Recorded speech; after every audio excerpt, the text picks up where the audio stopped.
are live. Hello, everybody. Hello. Welcome to Tarot Ethics, Part 2, the Nighttime Crew. Hey, hey. The graveyard Oh, shift.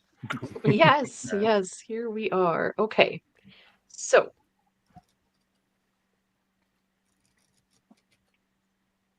Right, I just want to turn off my volume over there so I'm not hearing myself because that's very annoying.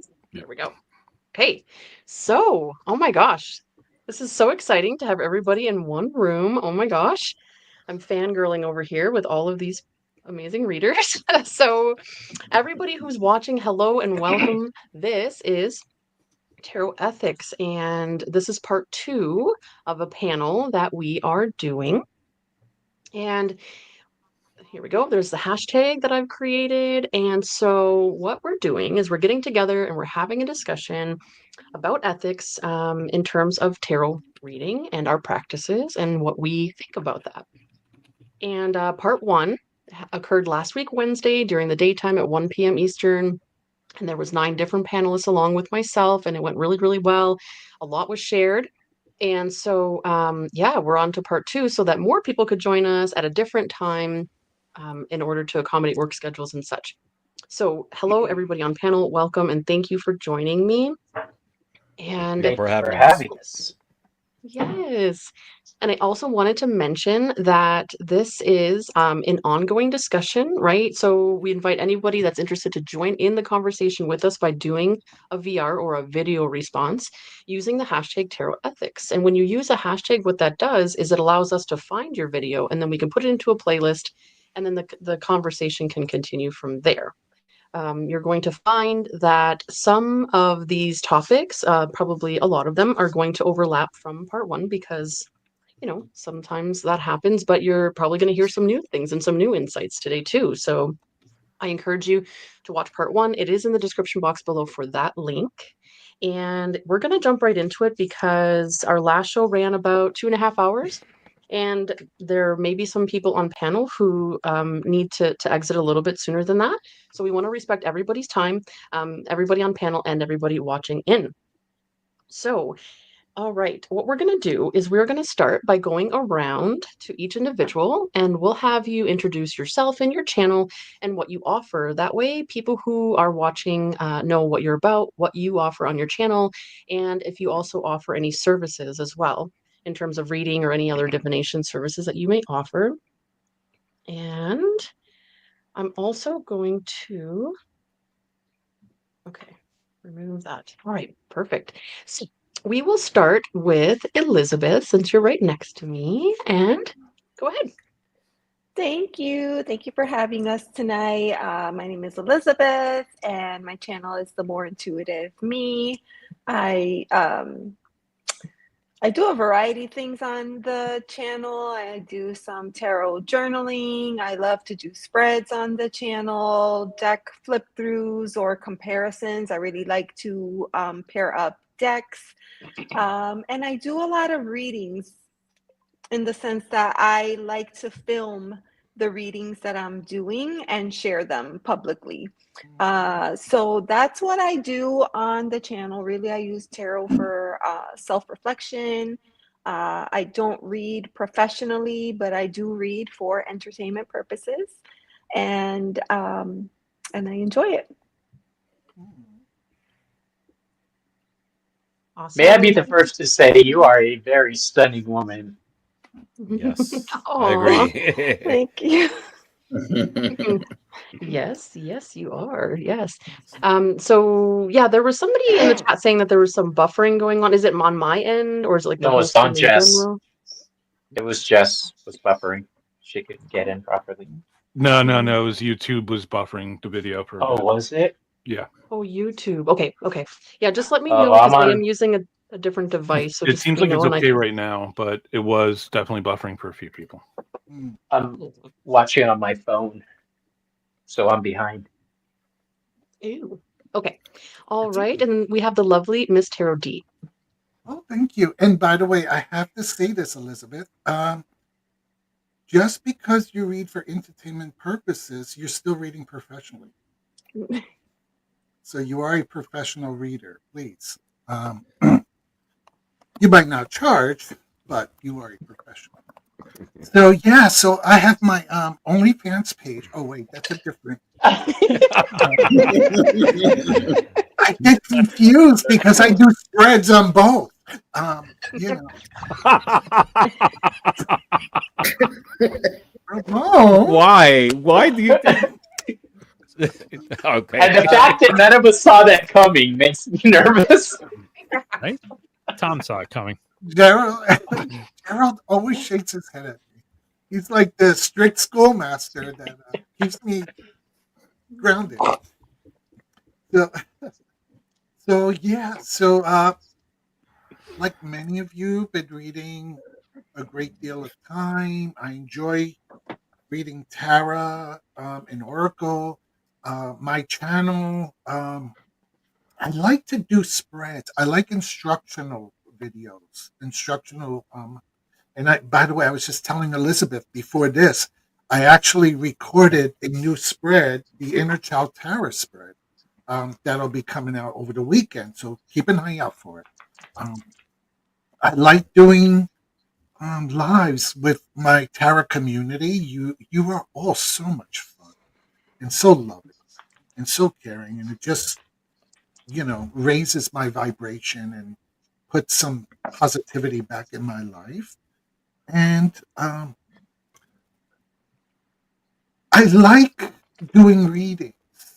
And something I just did 2 interpersonal live readings, and I realized how much I've missed that. I haven't had the opportunity to do that as often because sometimes I come on shows like this and we read for people, but I like the back and forth conversation. I think it just adds to the reading. So that's my channel. That's what I do. I like to wear makeup and I like to wear funny hats and wigs, and So when do we get to see you in makeup? Wow. It It took looks 8 so hours to natural. do this. It looks so natural. It's all It's hard natural. to tell. It Right? took 8 It hours. is. We all know this was going to happen. But something, it was interesting. For a long time, I think I was one of the few drag queens doing Tara on YouTube, and then I started to see other people starting to do it. And it's interesting. I wanted to talk a little bit about that today in regards to ethics, because what I'm seeing is I'm a tarot reader who also wears drag, but there's some people who are doing drag and they're not really doing tarot. And I'm like, That diminishes the art form yeah, I don't know how I feel about that. of tarot. I'm trying not to judge And because your art. everybody does their own. But yeah, it's like, one thing I have on my channel is, although I'm a drag queen and although I do camp, I am authentic and professional. Yeah, so I'm going to shut up and pass it on to Tom. Never shut up. We love you. Thank you so much, Miss Taro D. And then we have the lovely Tom. Hello, everybody. Thank you for having us in. This should be fun. It's already been a lot of fun. So I'm Tom. My channel's Early Ritual. It gets updated maybe every 3 months. I just spend most of my time on other people's lives. But I have been somebody who's been doing tarot and other divination techniques in one way or another for the last 30 years or so, off and on. So, but I've only really seriously gotten back into tarot probably in the last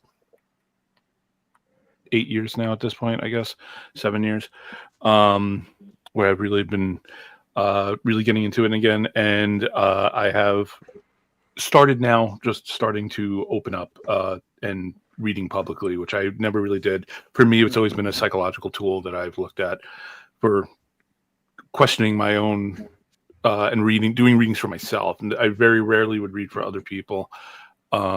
Years and years and years ago, more so, but not not really recently. And then the last couple of years, I've kind of basically because I've enjoyed so many of your channels that I've decided, I should try doing some per public consumption as well. So it's been fun. But yeah, so I have a little bit of a different take, I think, generally than most people on the tarot. So I'm curious to see where this conversation goes with ethics. Awesome. Thanks, Tom. And then we have Tarot Stash Gerald. Hello, I'm Tarot Stash. Thank you for inviting me. I'm glad to be here, part of this panel. I've been reading tarot for 25 plus years, and I am a person who I do multi-layered readings. I pull in a lot of different resources, Akashic records, mediumship, tarot and oracle readings, mostly tarot. And I think it's really important that as a reader, I need to be authentically who I am. So who you see on screen is pretty much who you're going to get when you contact me for a private reading. I really like doing private readings. So, and what's interesting is I don't have an opportunity to do a lot of private readings. People aren't contacting me, but that's here and there. On my channel, Tarot Stash, we talk about tarot. We talk about, I have something called a laugh and learn, where we laugh whilst we're learning something new and we're exploring different topics. And so kindly put in a couple of links to laugh and learn about conversations about ethics. Mm-hmm. And I think it's always a good thing I'm always learning. I always want to continue to learn. So I'm just glad to be part of a community to where people are listening. And I like to figure out how we are similar, not how we are different. So. Mm-hmm. Mm-hmm. That's beautiful. That's awesome. Absolutely. And then we have Bobby. Hey, boo. Hey. So I've been a tarot card reader off and on, mostly on for 40 years. I've worked professionally in places for about 30 years. When I was a hairstylist and a nail tech, I would read for my clients too. I am a witch. Not all tarot card readers do magic or are witches. I just happen to be one. The witchcraft came first, tarot came much later. I know a lot of Catholic readers, a lot of Christian readers. People have this view that tarot is tied into magic and witchcraft alone. It is not. And anybody who's looked through the deck and understands the symbols that are provided realizes this. I'm very protective of my clients. I'm very protective of my space, both at home, at work, and online. That is my sacred space. And if you enter it with intent to disrupt, I will bite back. I know a lot of readers are very gentle with, oh, just delete them. I'm like, no, let me have a word first and then you can delete them. If you come into my realm, you're subject to my rules. I'm sorry. That's just the way it works. I do readings with the intent of bringing unity and healing and clarity to a person. The goal is my client's healing. This is my goal. Okay. This is this. The idea is like the caduceus going up with Hermes. Okay. It's to build unity, bring people, their thoughts, their souls, their minds, their hearts, all into alignment. Okay. That's the goal. And if I can do my job right, I'm doing well. I don't take advantage of my clients. They come to me, like you said, some of them in the worst points of their life. And there have been many, many times over the years where I will do a reading and I'm not going to charge this person. This is necessary aid that I'm offering, battlefield first aid. I will help them get back on their feet and then make sure that they get the help they need, either from church, doctors, psychiatrists, whatever. That is what they need. I am not God. I am not here to provide that healing for them. I am a signpost. I'm a TV set. I show things. It's up to you to pick it up. All right. But I do provide, like a lot of us who do professional readings, we keep lists of, um, what do they call, Gerald? An emergency list for numbers. Emergency contact list. Yeah, that'll work. I mean, You're like, duh. Duh. Are duh. you know, professional Yeah. assistants? You Yeah. know, is that what you're referring to? I'm like, all of a sudden, I'm like, what, Bobby? Well, the point is, I keep a sheet next to my workstation. That's a very nice at the thing to do. office Yes. to make sure that I can refer them. A referral sheet. That's the word I was looking for. Okay. To refer them to what they need, because I am not a doctor. Gerald's fond of pointing this out. Everything. I'm not a doctor. I am not this. I am not that. What I am is a tarot card reader to show you what's in front of you. You need to take the next step. I do have an oath, which I'll share later on, that I have written for myself. I work primarily with Hermes and Hecate. I rely on Hermes and Hecate to show me what's hidden during reading and to help me relate that information to my client. Right? Sometimes other deities do make an appearance, but it's not always. You know, I can't reach out when I see people online, and every single time, I don't know. I'm trying to harsh my words back. I don't want to like come at people. But spirit, I get really upset when that word is thrown around blanket, right? It's just a blanket shoot. Dig a little deeper. That's a personal thing. That's for me. That's how I see it. Personal. Everything, again, everything we're saying up here is how we view it. So, I guess that's it. Other than I take being a reader very, very seriously, and I have to fight being a gatekeeper sometimes. That's one of my to get over things. And now I pass the stage to Ramon. Ramon. Yay. All right. Well, hello everybody. My name is Ramon and I have a channel called Moon Scarab. And on my channel, I explore tarot, divination, and other forms of connecting with the spiritual realm. So I practice, initially I created the channel sort of like to share different instructional videos on different aspects of tarot, upright and reverse definitions, numerology, etc. But then it expanded because I practice not only tarot, but I do Lenormand, oracle cards, La Vera Sibilla. I do Elder Futhark runes, Witch's rune, Om, domino divination, dice divination, charm casting, geomancy, numerology, bibliomancy, pendulums, etc. I love exploring divination, different forms But of can you divination. whistle? I can't. I'm not good at whistling. And on my channel, I share information on these different forms of divination that I practice.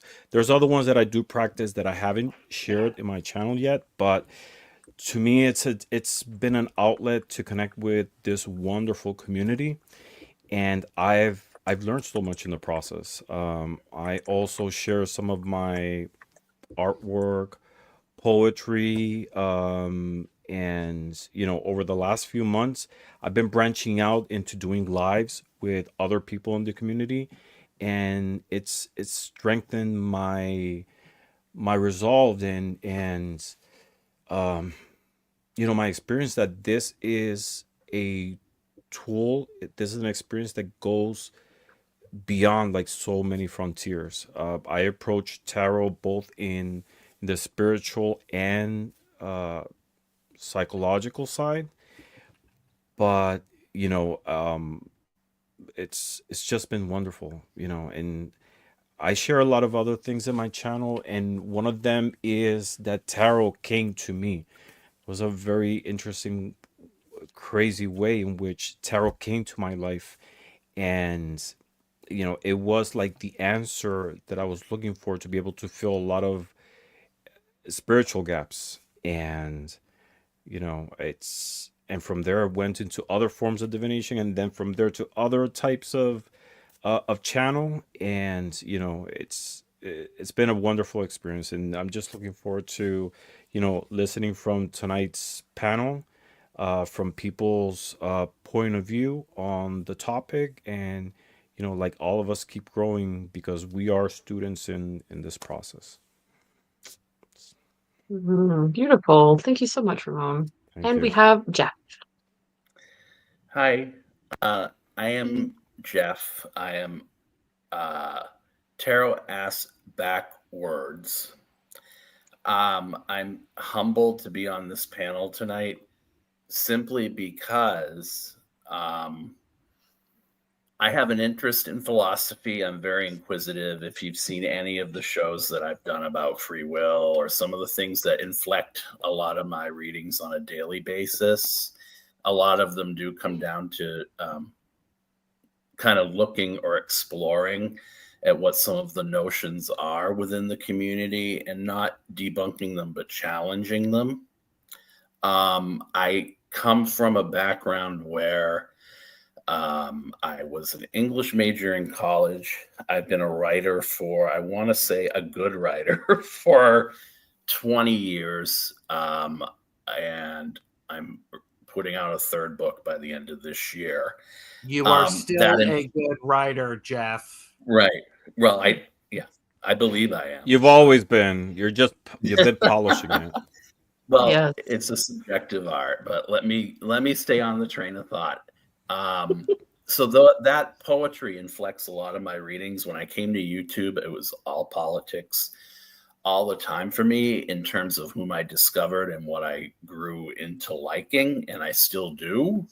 However, I find for me now, the more, or the resonance I have with energy readings, with people, with whether it's Lenormand, not in energy, but in fortune readings, or in tarot readings, is a lot more rewarding for me, because I have grown gifts to where I actually can channel in certain aspects. I can pick up things about people that I didn't believe I could. There's some mediumship involved, but mainly that mediumship captures, or is captured in a lot of ways, through a poetry prayer I like to do before I do give a reading. I do offer the private services as well, but my focus really is on the channel, because I believe that the energy we all share is overlapping, and I believe that there's our energy, and that's why within the live setting, I think I shine when you're in the live with me, because I'm picking up on your energy and you're giving back to me. You've made an investment of time. So I want to make that investment in you, because this can be a hard wall to work through. And a lot of people can say anything within these forums, and it can be hurtful, or it can be whatever. And I also want to say, this is something I also believe, in light of the fact that our energies overlap. Anytime someone asks a question, I know this is a big one we'll probably get into again, but the third party reading idea, I can't say that it's off the table with me, simply because when you're asking about yourself, in a lot of ways, someone else's energy is going to come through to me.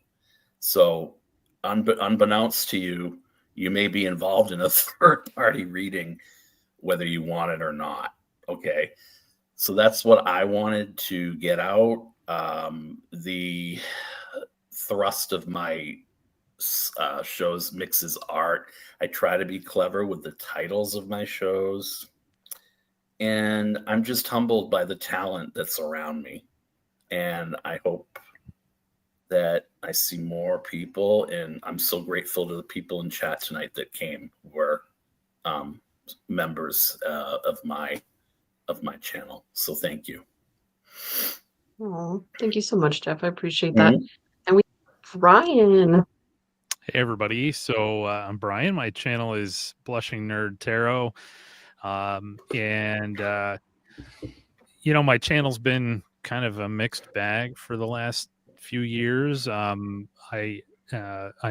hopped on and off in terms of the frequency of my my content, but a couple things that others have said here really resonated with me too, about just that sense of community and Jeff, like you mentioned, the energy in the lives. And I think we have a really special group in this, not only in the panel, in the other panel that did the daytime show, and all you folks in the chat. I'm watching Heather post all of our links, and nobody's asking for that sort of thing, and nobody, but that's what we do for each other. It's just that sense of community that's missing in so many places in life, and that's why I'm here. I mean, it's just amazing. So I really appreciate you inviting me in to this discussion. And I do have opinions or feelings on ethics and tarot, and but I think my approach to it has always been almost like a childlike awe for what I've seen it do, and also just the sense of joy I get from seeing connections that come through. And from the first time I picked up a deck, it actually brought me back to my childhood and kind of woke something up that had been asleep for a long time. So that's where I'm coming from. And I really appreciate everybody here and everybody in chat and for being a part of it. Oh, thank you so much, Brian.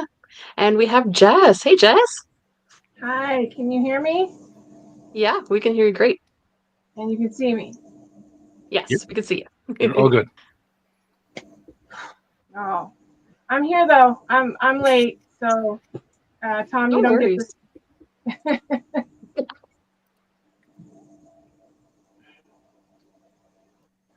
Okay, so yeah, we were just going around, Jess, and just introducing ourselves and our channels. So if you just wanted to let people know who you are and where they can find you. Okay, well, I'm Jay. Some people know me as Jess. Either one is fine, but my channel is Majestic Oracle. Some people have gone to Majestic Tarot, and we're not the same. But yeah, I'm an intuitive healing arts practitioner, and I've been active in tarot for maybe about 10 years. And I use it as a tool to help guide people, and it helped me like psychologically assess things. And as far as my channel, I've got tons of different types of topics, and it's still kind of in its infancy, but I have been working with energy medicine for going on maybe 6-7 years. So yeah, I'm just kind of happy to be here and talk about the ethics, because I think it's important, and I finally get to see all your faces on the screen together. It's good seeing everybody. But yeah, so my channel just has various, there's a healing show called You Got This that I do with Dream Detective Kate. And then I have some other breakdowns of like smaller videos that I've done through lives, where you can find like orbs and EVPs and all kinds of paranormal stuff. So I think that's kind of about it, unless I maybe missed anything. I'm still kind of proud of trying to get in. Yes, for sure. Yeah, definitely. With anything technological and when it's not working, it's so frustrating. So I'm so grateful that you are able to join us tonight, Jess. Thanks for being here. I really appreciate it. All right. So we are, and I just want to mention this live stream is being simulcasted to 5 channels, including this one, right? So there's 6 different channels that this is popping up on. So if you are typing in a chat, and just know that I can see all of the chat in StreamYard, but the chats and all the other channels can't see each other, which is kind of like a YouTube thing that I wish they would fix. And that would be really great if we could all see each other's chat. But I just wanted to say a huge hello to everybody joining in chat and all the different channels. And for anyone that doesn't already know who I am, my name is Ange, and my channel is Roots and Waves here on YouTube. I've been on YouTube since January 2021, I believe. And yeah, it's been a journey. I have done all different types of things, from deck flip throughs to interviews with deck creators to reading with my fellow colleagues here, and all kinds of fun stuff. So I just find that this is a great place to connect with like-minded people. And also, it is a place where I can share my gifts and my talents. I am a reader. I started off with Oracle back in early 2000s. And I started off with like Doreen Virtue and angel readings and stuff like that. And then as I grew, I dipped my toe into tarot and I never turned back. But I love reading with a mixture of tarot, oracle, and charms. So I consider myself a layered reading because I love the detail that that presents for the person asking the question. And yeah, I offer private readings. So how I offer them is people will contact me by email or WhatsApp. I have all of that information on my channel. And then I either do it live on WhatsApp or a pre-recorded, and I just send them the private link to a YouTube video. So if you are interested, all my information is located in my description, and I'll be happy to read for you. And maybe if I'm not the reader for you, one of these other beautiful people on panel, once you hear what their practices and their ethics are, maybe one of them will resonate. One of the main reasons we want to do this is so that you know, people who are seeking out a reading maybe can understand what it is you should maybe be looking out for when you're seeking out a reader, right? Because there's more to it than just a pretty face or a nice pretty card that they're using. You know, there's a lot that goes on behind the scenes. And I also think it's important for fellow readers to have these conversations once in a while to sort of refresh our own ethics and where we're coming from on the topic, because sometimes you can get ideas about your own practices and your own beliefs. Because as we grow and evolve as people and as readers, I think it's really important that some of our ethics flow with that as well. So okay, so we're going to start off just by defining ethics, just for anyone that doesn't know what the word ethics means. So ethics is referring to moral principles that govern a person's behavior or the conducting of an activity. Okay, and today we're focusing on the ethics of tarot or divination practices. Okay, and what that means. So now what we're going to do is we're going to go around, we're going to take turns, and we are going to dive into our own personal code of ethics. What does that mean for us in our reading practices? You know, what is our reading styles? What type of readers are we? You know, what are our values and our boundaries and things like that? And so once everyone has a turn to go around and share all of that, then we can open the floor to sort of, I call, branch off into the various subjects and topics around tarot ethics. So all right, I am just going to do this. And I'm just going to share just quickly for me in my personal take on this. And then we will go ahead and pass the mic to Elizabeth. So, all right. So, as I was saying in part one of this episode, it's establishing our boundaries and holding ourselves accountable is really important when it comes to our practices. Before we can consider ethics and boundaries, it's important that we know our core values and our intentions. So, checking our biases at the door and our opinions and our judgments, because if we don't, then that's going to cloud our ability to properly read for somebody, right? Agreed. And I believe that, you know, that can be said for many different careers, not just this one, but we're specifically talking about divination practice. So, my core values, my specific ones, and my guiding principles that I stand by in my life are authenticity, respect, empathy, compassion, growth, patience, courage, and integrity. And so ethics for me are like clear boundaries, right? They keep me aligned with my values. These can and will change over time, like I said earlier, and they should as you evolve and you grow. So not only is it ethical to set clear boundaries, but it also ensures that I'm looking after my own well-being in doing so.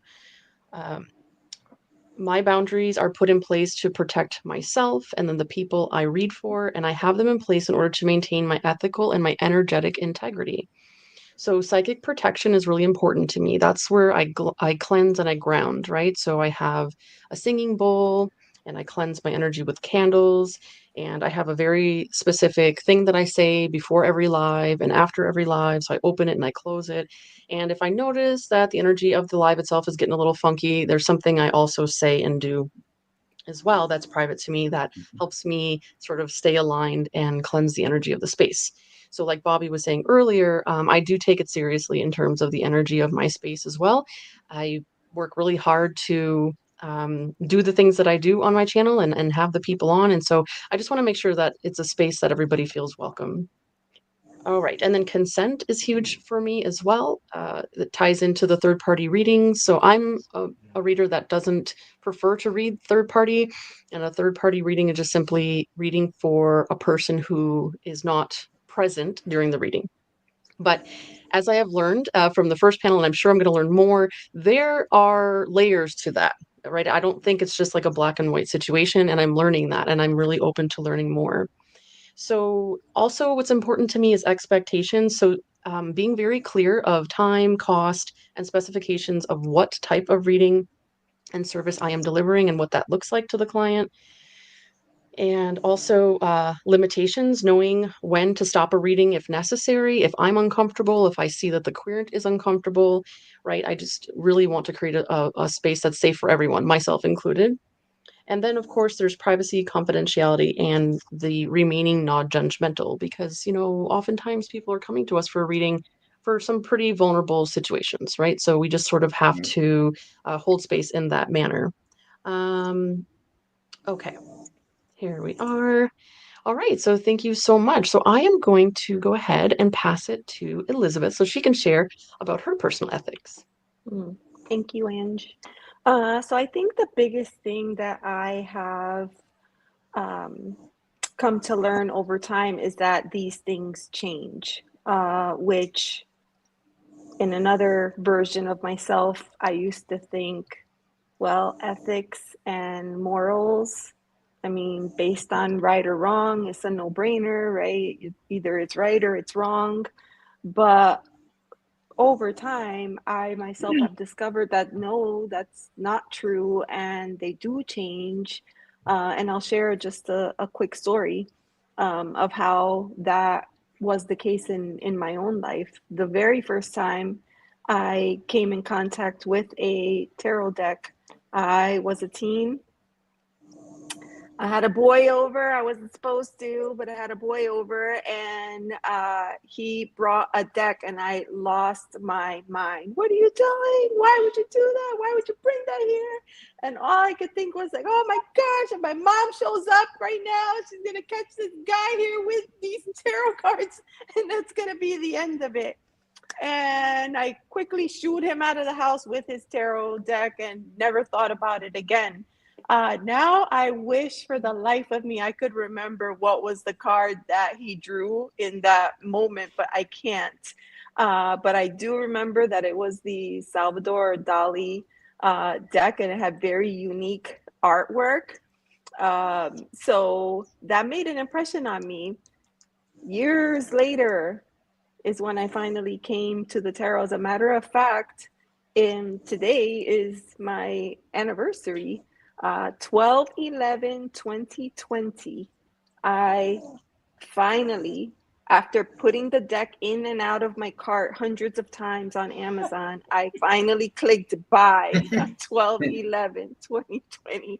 And I gifted it to myself for Christmas. And obviously my own thoughts about ethics and what's right and wrong, and should I be doing tarot, have changed over time. How I learned tarot, I bought the deck, I read the books, I found TarotTube, I started doing the videos. I think I was pretty much self-taught for the first couple of years, and it wasn't until then that I decided maybe I should do a course. Maybe I should find a way to ground all this information and make sure that I'm learning things the way that they're intended to be learned, and that I'm not, you know, picking up bad habits along the way. And so I did. I registered for a course. I took it. It was amazing. And during that course, there was a whole chapter related to tarot ethics. And that was really the first time I ever thought about it again. I had to deal with the situation of ethics very early in my journey, where I was still trying to figure out what I felt comfortable with and what I didn't want to do. In general, I usually don't share to very many people that I read the tarot, but I had a colleague and we were close, and I told her that I read, and she would always want me to read cards for her. But things became uncomfortable really, really quickly. It seemed like we were more interested in finding out about the lover than about the familial relationship at home. And now I was in a situation where I was having to read for her about that. It just felt like I was like, okay, I don't want to read on somebody else's energy. I just, in this situation, it just did not feel good. And so, long story short, this person eventually was promoted and became my boss. So, people, think about it. Think about it, because it can get very uncomfortable really, really quick. Yes, very, very quickly. Yeah, so it's a learning journey, and my own thoughts have shifted on the topic. I currently don't do third party, but I could see, based on what I heard from the first panel, and I'm excited to hear what's going on this panel. I could see why people do it, or why they feel it's okay. And I feel confident that the way that I feel about it in this moment will be different a year from now, 3 years from now, 5. So that's the best part of being in this journey, is watching the evolution. So I will stop there and pass it over to Miss Tarot D. Awesome. Thank you so much, Elizabeth. And that's so important, right? To point out how in that specific situation it made you uncomfortable. So saying overall, for example, like, oh, like I don't read third parties, right? Or even if I did, and then there's a situation I got myself into where I don't feel comfortable, how do you get yourself out of that, right? So it's really hard to, to navigate that sometimes, because you don't know the specifics and the context of a situation until you're presented with it, especially in a live setting, so you're like, you don't have time to mull it over. If somebody emails you a question, you at least have time to think it over, right? So thank you for sharing. And then we have beautiful Miss Tarot D. What a heavy topic so far. Beautiful topic. Beautiful, but heavy. I think I'm going to go right back 360 to what Gerald started when he said, who you see on here is who I am. And I think that has to be the core essence of our ethics, and people who know me outside of drag and know me in my other real world, I think they can vouch to say that at the core of it, I'm the same person. I try to be the same person. Take away the glitz and the glamour, the joking, the sassiness. At the end of the day, it's about do no harm and love. Really, really love. And I think as long as you stay focused on loving and caring, that's the root of your ethics. It's like all the doctors and mental health professionals, they take the oath, first do no harm. And I think as spiritual workers, we have to enter this with first do no harm. And I always tell people when I read for them, I will tell you what the cards say for the good or the bad, right? But how do I deliver the message? That's a very different story. The tower is the tower. But now, what can I help you understand about the tower and tower card, and how can I support you through that phase in your life during the tower card. I mean, that's different, you know. An unethical person, excuse me, would use that as a way of extorting someone or hurting someone. Like Bobby said, they would use that to say, well, now you need to buy $75 crystal to, take this demon off of you or whatever, right? And charge you separately for a 4-minute reading. Um, that's not ethical, in my personal view.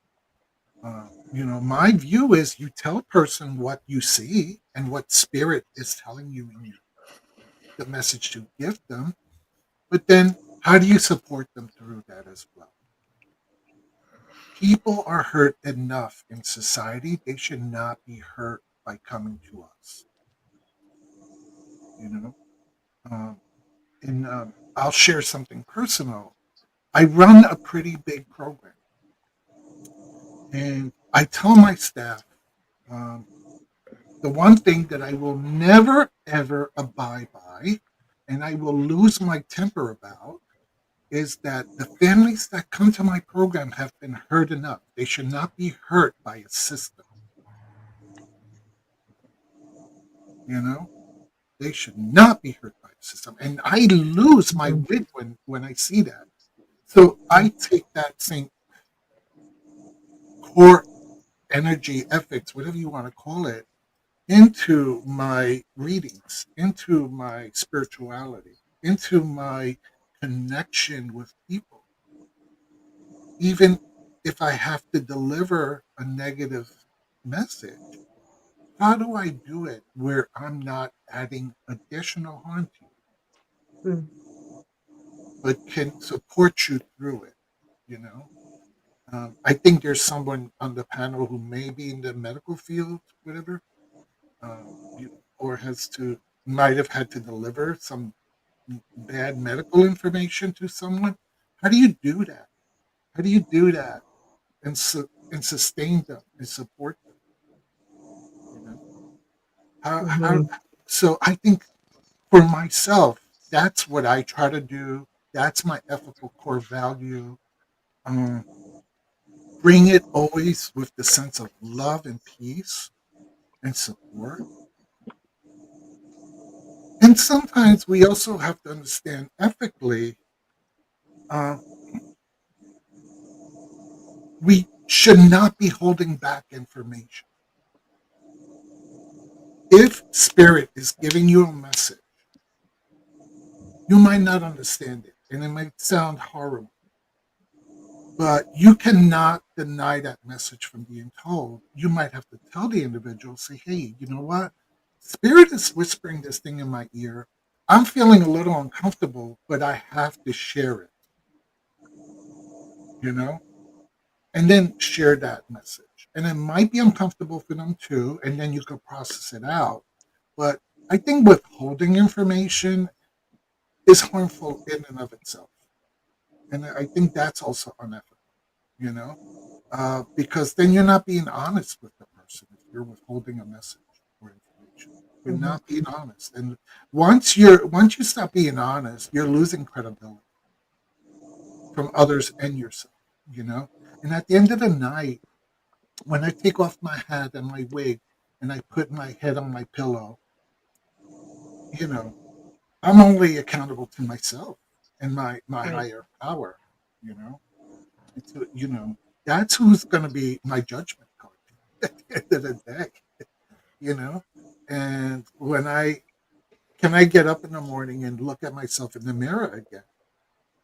Probably not until I put on some makeup and everything because I'm kind of ugly underneath all this.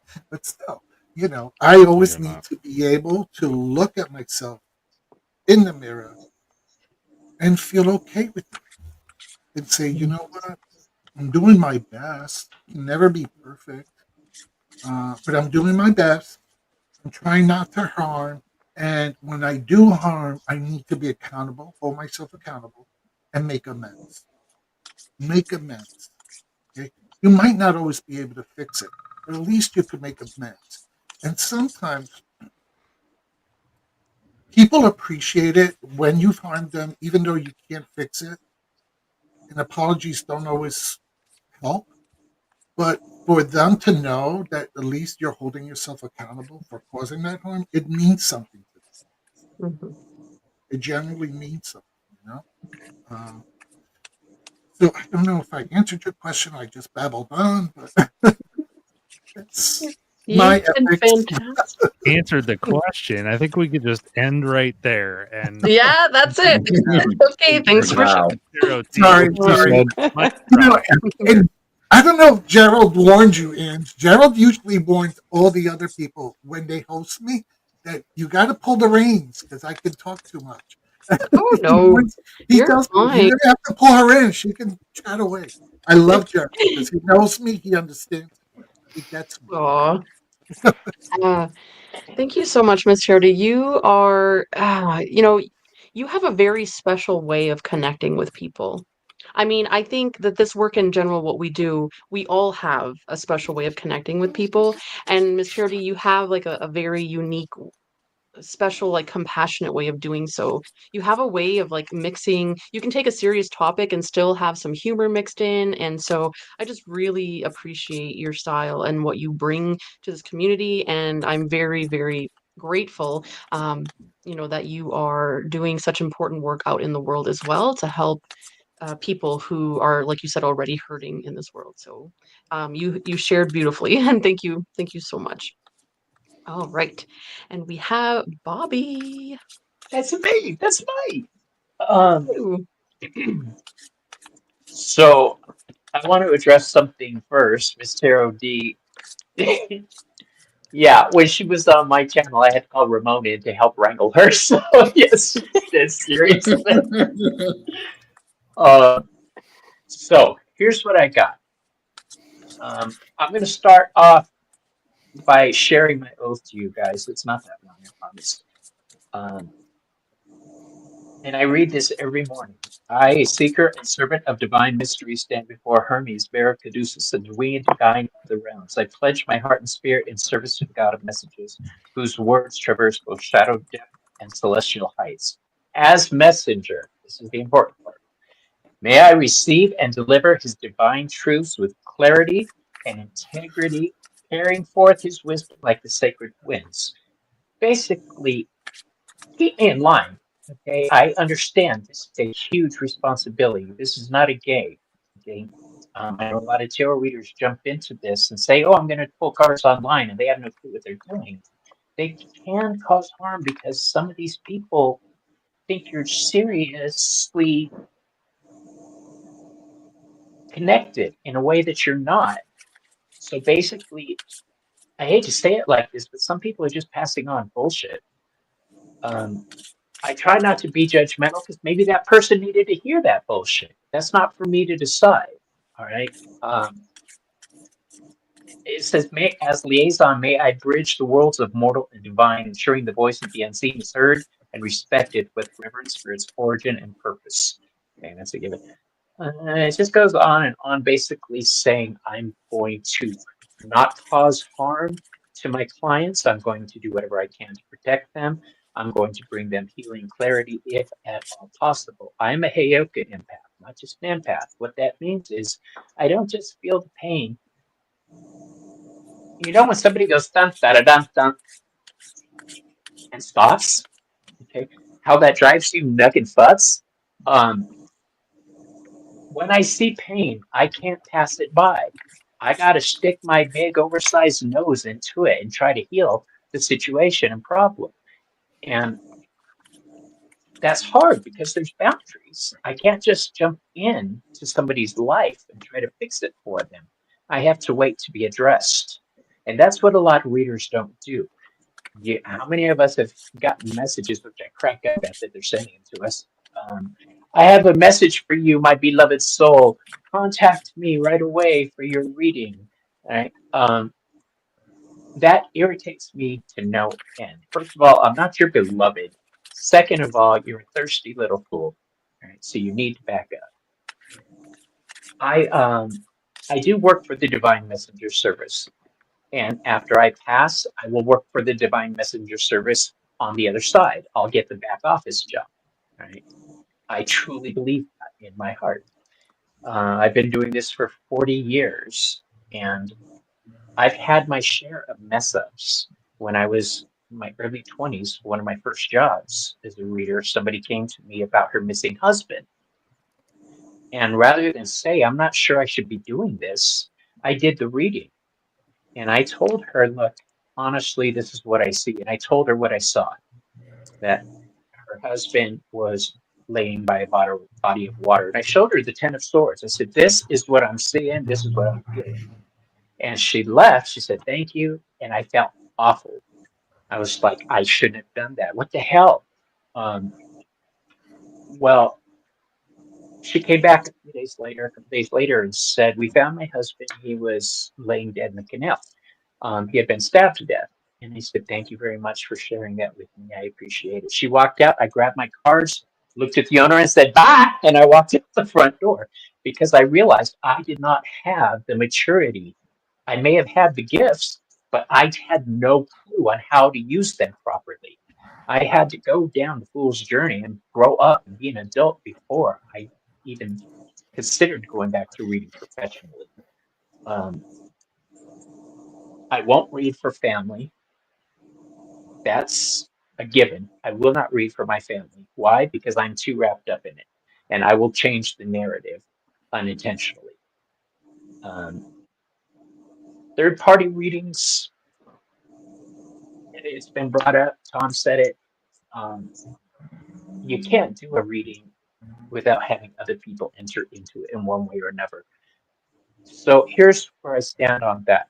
There's a difference between going to the beach and going in the water. Okay. When I do a reading, I'm taking these people to the beach. I'm showing them the water, but I'm not delving into it and digging into that other person's life. Okay. I am saying there is water in front of you. This is here. It's raging water. It's calm water. But that's all I can really tell you right now. And I will tell a person, honestly, I don't feel comfortable reading for that question because that's a privacy issue for that person. They may not want certain things known. If I see somebody has a child who's about to come out of the closet and it's going to mess their family life up because they're not willing to accept it, I'm not going to tell them that.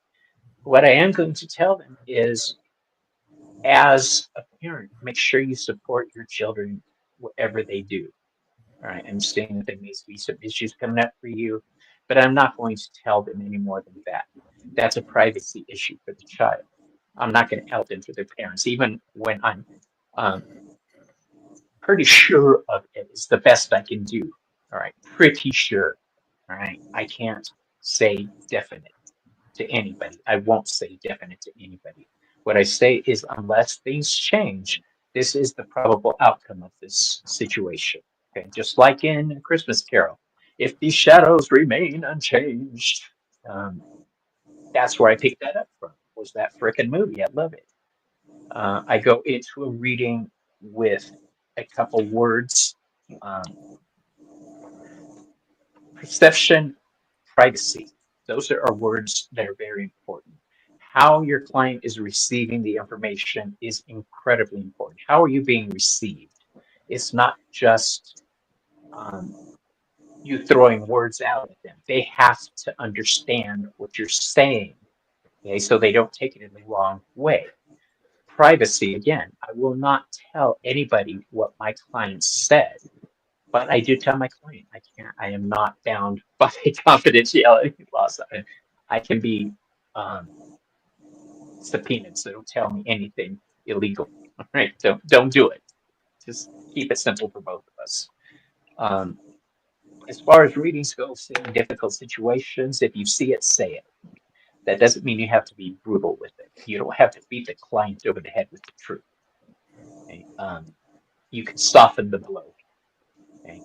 Like if you know they're going to hit some serious financial problems, I would suggest they start holding on to their finances and watching things a little closer. Okay? I'm not going to tell them, oh my God, I see you homeless, but I will go down that road with them, making sure they're prepared to pay attention to their finances closer. And different people going to different channels on the same night and getting different readings on the same question. We've all seen it. We've all seen people go from channel to channel asking the exact same question, whether they're trying to get the answer they want or whether they're going for confirmation, doesn't matter. I have no problem with them doing it. I know some people do have a problem with it. I don't. I don't at all. The reason being is, picture a city with 100 buildings, but each one of those buildings has a different view of the situation. When you go to different readers, they're getting a different view on that question. And it's up to them, it's up to the querents to take that information and put it all together. Okay. My view on a situation won't be the same as Gerald's. It won't be the same as Tom's. It won't be the same as Brian's. It's going to be different because I'm different. I have different life experiences. I have different this. I have different that. All right. So no, I don't have a problem with people who jump channel to channel. If I can help them anyway, hey, I'm here for it. And I think that ends my rant for tonight. Thank you. So it's So interesting annoying. because as we're going around, I was taking notes, not on what other people were saying, unless like something jibed my mind or jogged my memory of how I do things. And the most important aspects to me when I'm reading is that, and this is going to sound strange at first, but that if I'm going to sit in the energy of someone else with them, that I'm detached and that I'm not biased and I'm not, that I'm calm, right? Because if I'm not, or I'm, apprehensive, that will of course rub off on the other person. If you're getting a vibe about something, what you need to do is let the stream of consciousness take over. That's why the power of prayer and the poetry prayer is so important to me, because that is my way of, it's almost like a third eye component to me, where I'm getting something off the energy, but it's an icebreaker. I also feel this is, and this is, almost like a step-by-step of what I'm doing, as opposed to what is ethical and what isn't ethical. But through this, you'll see an interweaving, I think, of what, or a weaving of what is. I do believe it needs to be free-flowing. I do believe I have an issue with follow-up questions if I'm picking up something, not necessarily about a third person or another person in this person's life, or I will ask the querent if I may ask a question delicately about something, and they have to be the ones to tell me whether or not they want me to, and I can explain why if they want. The other thing I get a lot of the time, I hit walls. It just goes black in my mind. Then I know I'm not supposed to go into it. The other thing that hasn't been mentioned yet that really comes to my mind, and I had an issue with this last week, if some people saw it, I don't know. Things that might be a question that might be controversial or somewhat absurd to some people, or potentially alienating people in the chat, because the question might be alluding to something that might connote violence. I have to make sure that I am protecting the person asking the question as well as the people who are in the chat who disagree. That's a very hard thing to do. That's why you have to mind the chat and make sure it's no judgment zone. We all come from different backgrounds.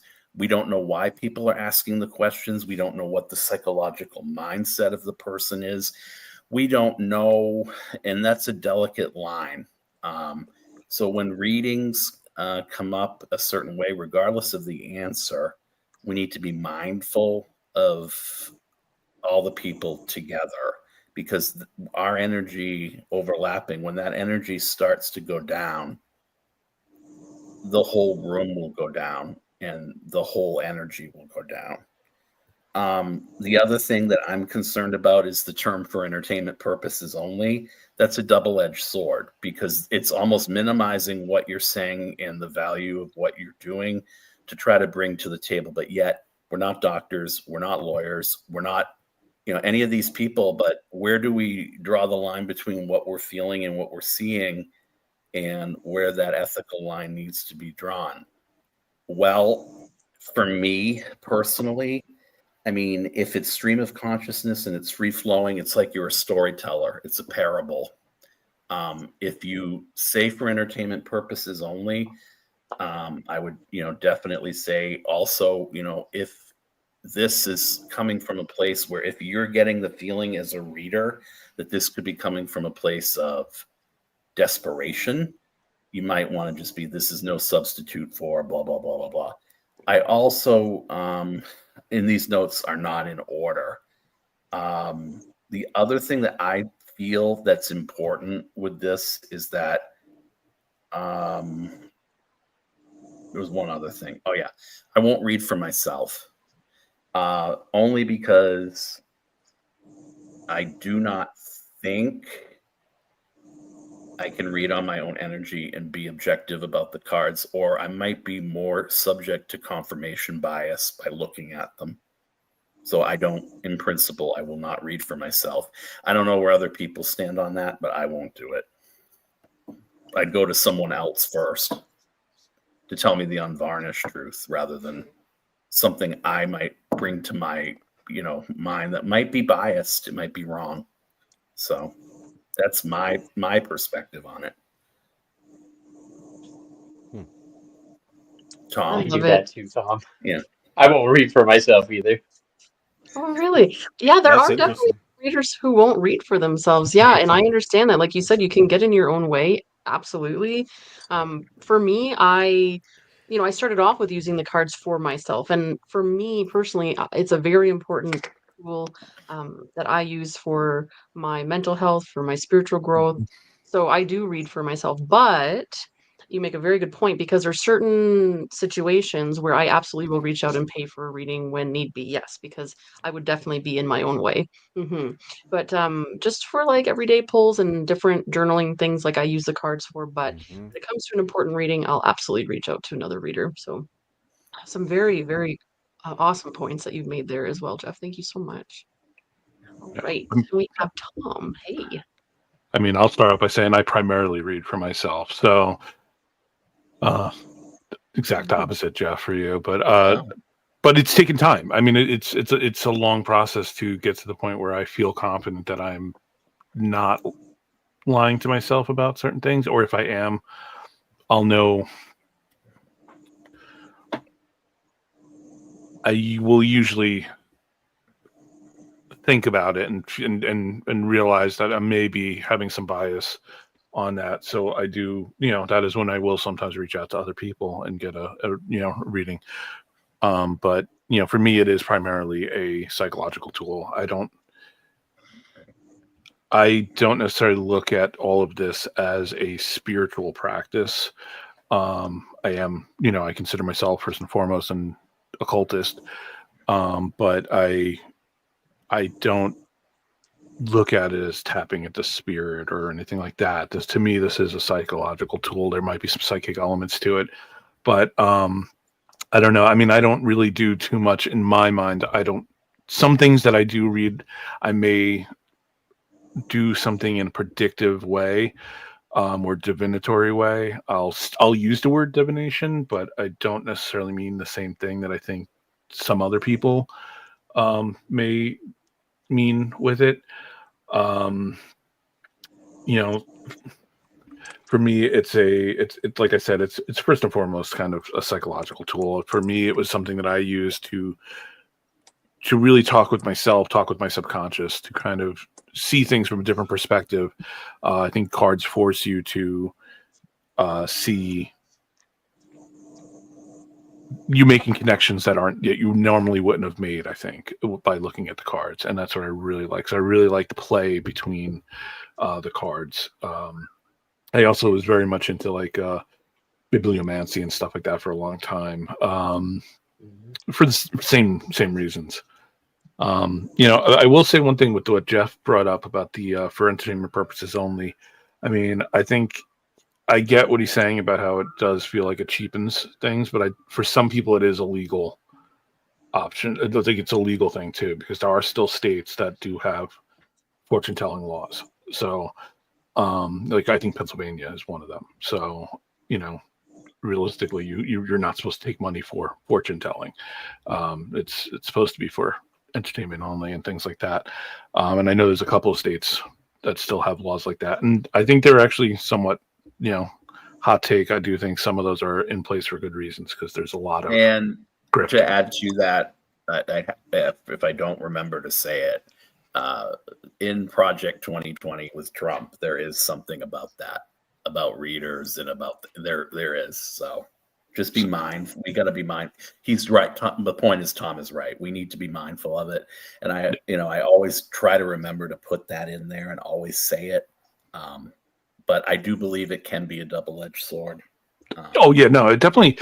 I think, I think it's the secret that everybody knows. Everybody thinks. I think everybody knows what you mean when you're saying it. But also at the same time, yeah. I mean, I have some hard rules in the sense that I will not read like medical stuff for people. Mm-hmm. I will not. I try not to do political readings. That I think I will be way too biased. It's like, when I've tried sport betting for a while, ruins the game. So can't do it. Same for politics. I really don't want to. I don't want to think about that. It'll just ruin readings for me. But I'm a lot more gray in some of the other things, like third party things like that. I think there's a difference between what I will do on a live and what I would do like on a one-on-one with somebody or on my own. I've done financial readings for people that I would not do on a live. I also do, to Miss Tarot D's point earlier,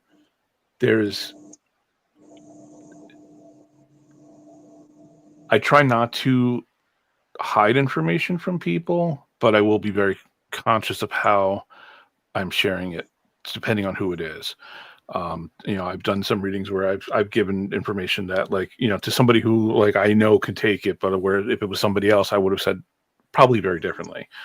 But I'll be far more blunter with somebody that I know can take it for what it is and understand where I'm coming from with the information. But third party, I mean, as it's been said a couple times, I mean, it's going to come up. It's going to be.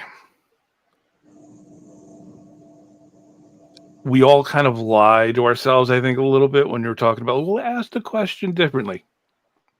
I mean, it's still the same question, really. It's just the phrasing doesn't really change what you're doing. But I do feel that there is, I think people should respect other people's, and I try not to do readings on people that aren't asking for it.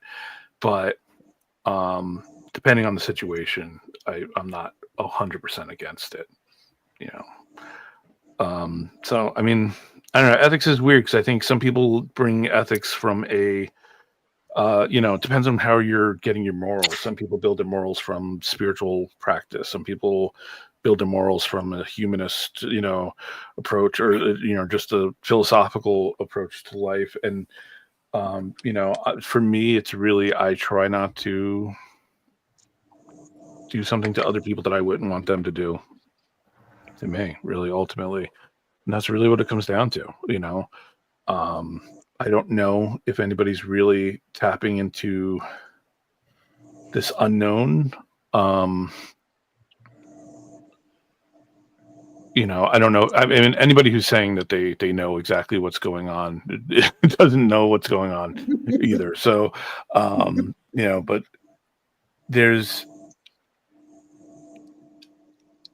it's very interesting because I like when we do like group readings and stuff online on readings on lives, because I feel like it's really interesting to see the connecting tissues that come across all these, from different readers. Like there's 10 of us on here that are all very different readers, and we're all coming at it from a very different way, very different spiritual paths, very different practices. And yet we're all like, there's these times when things just come together so perfectly in a reading, in a group setting, and it's so amazing to me. And it's so chilling when that happens.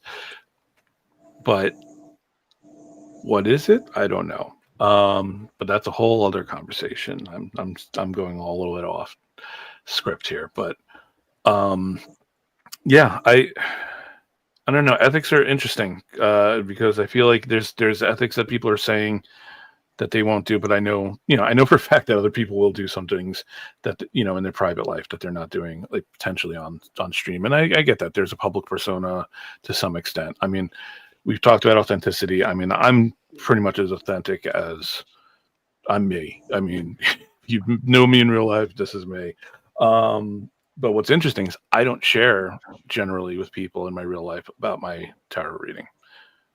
People know that I'm into the occult. People know that I don't hide anything, but I don't talk about my tarot reading to people, mainly because I don't want to have to read for people. That's what it comes down to. I really don't want to read for people if I don't have to, and I'll feel obligated. That's about it. Fantastic. Thank you. Thanks, Tom. That's awesome. And Can I throw something in real quick, Ange? of course, yeah. This has been a problem that I've been dealing with lately. Is because I do a 420 tarot episode, I get emails of loving people in our community wanting to help me get off of drugs. Okay. Wow. Really? Yes, it's happened my twice. God. I am a cannabis user. I use cannabis for health reasons. When I started using cannabis, I was able to put on a lot of weight. I get really sick. I have severe health issues. When I use cannabis on readings, it's within my sacred space, which is blessed. I know what I'm doing. I've done this for a very long time. I use cannabis in my religious work to put me in a liminal mind space. But because of that, I get other readers coming down on me. And I should have said other readers. Yes, some of the mails I have gotten to were from readers, but I understand the message behind what they were saying.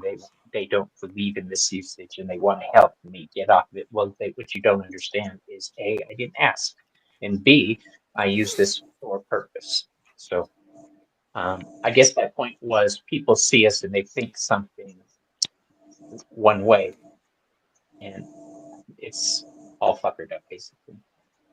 I don't know how that tied in with what you were saying, but it did. Trust me, it did. Oh, I mean, people. This is what happens. This is what happens when I'm sober. Damn it. People. I one of the things that I love about this community is that there's so many different people.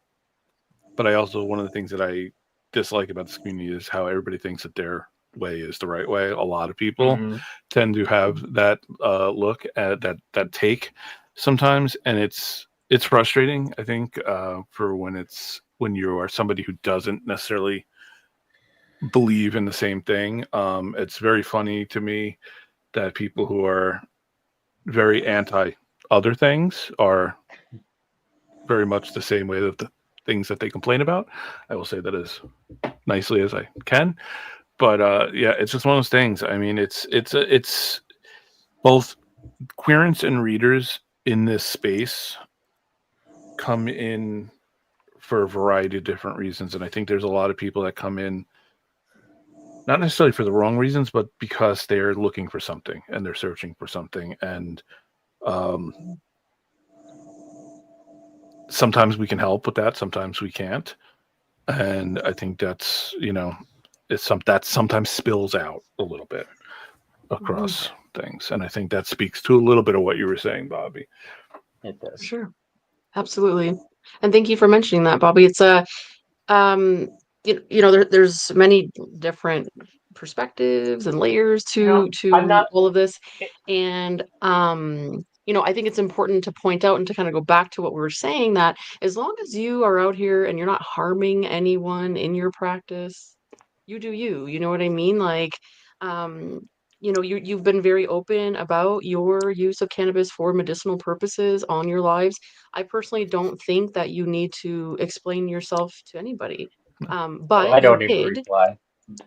right? But I mean, I'm just saying, like, you put yourself out there in a way, just say, okay, just so I'm using this for medicinal purposes. But you know what? It's okay. You're not going to resonate with anybody, everybody out here. I Yeah. said that in the first part of Yeah. this tarot ethics, and I'll say it again. And it's just that unsolicited advice, though, can be harmful, whether it's coming, like you said, from a fellow community member, or um, I vice versa. understand that I put myself out there in a variety of ways, both as the professional reader and then the 420 reader in the liminal space. So I do open myself up to it.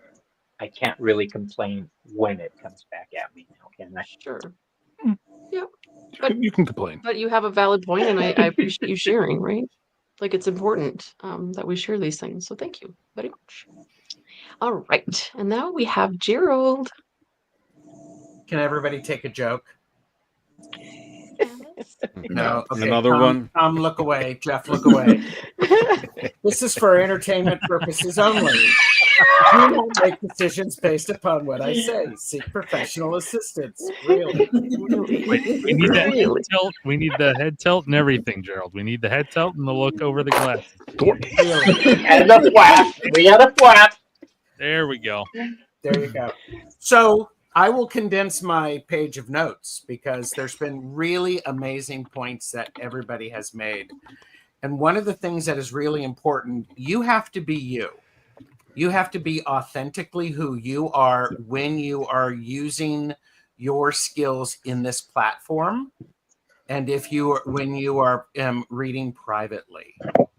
I think that's really very important. So one of the first things on my list is this idea is you have to take time to understand your values and how those values show in your actions, because you want to make sure that everything is lined up. Understand honestly why you want to read cards or tarot, because if you're not honest with yourself, it's going to be challenging for others to find you and to connect with you. I said to some people, I said, if you want to make money at this, be honest with yourself that this is what you want to do, because it changes the approach. If you want to help people, great. If you want to collect, if you want to do a whole lot of videos and all of that stuff about having a curated collection, great. I think for me, ethics are about, they're my guide rails or the guardrails that are along the road just to keep me from falling off. And I encourage everybody who's watching this and watching the playback to periodically examine your ethics. And you said this before, you grow and evolve. And that's a good thing. As long as you periodically look at that. Does this still work for me? Do I need to do anything differently? It's like, the other thing that is really important is you demonstrate your ethics by your action. There is no need to belittle people who don't share your values. Everyone has a different opinion, and it's okay. Do you engage it publicly? I don't know. Do you? That is something that would be considered for your ethics. Is that something that you want to do? I'll be honest with you. I know I am not the reader for everyone. People who watch me, I have shtick. Duh. I can't help it. That's who I am. However, there's a lot of authenticity to it. And what you see online is different than what you experience on a one-on-one reading. Because, there's the idea of third party, medical, legal, medicinal, all financial, all of that stuff. Online, I have some of my own guidelines based upon what I know from the service that we're on and the community that I live in. I'm not going to do that often, or I'm just going to do a little bit of it. However, in a private reading, that's a different conversation because it's not for public consumption. I think that's something really important to understand. And somebody had mentioned earlier, I think it was Ms. Tarot D, who's like going, it's the responsibility to deliver the information that you hear. I agree with that. And it may not be the easiest information to convey. And so I think honesty without support is brutality. And so I learned that in my postgraduate work in psychology is you can be honest with someone, but if you do not support them enough so that they can hear what you're saying, I see it in part of my ethics is I think people who are coming for a consultation are already in stress. There's something going on that has brought them to us. And so for me, it's I want to deliver that message in a way that the querent can hear it and understand it. So that's why I really like the private readings, because then we can have a conversation and energetically I can get a feeling on whether or not this is resonating with someone or if it's opening something else for them that may be challenging them for them to hear. And it gives me the opportunity to demonstrate one of my values is I want respect. I expect me to respect you and meet you where you are. I want the same in return. It's also very important for me to hold space for whatever it is that you're learning and what you're going through.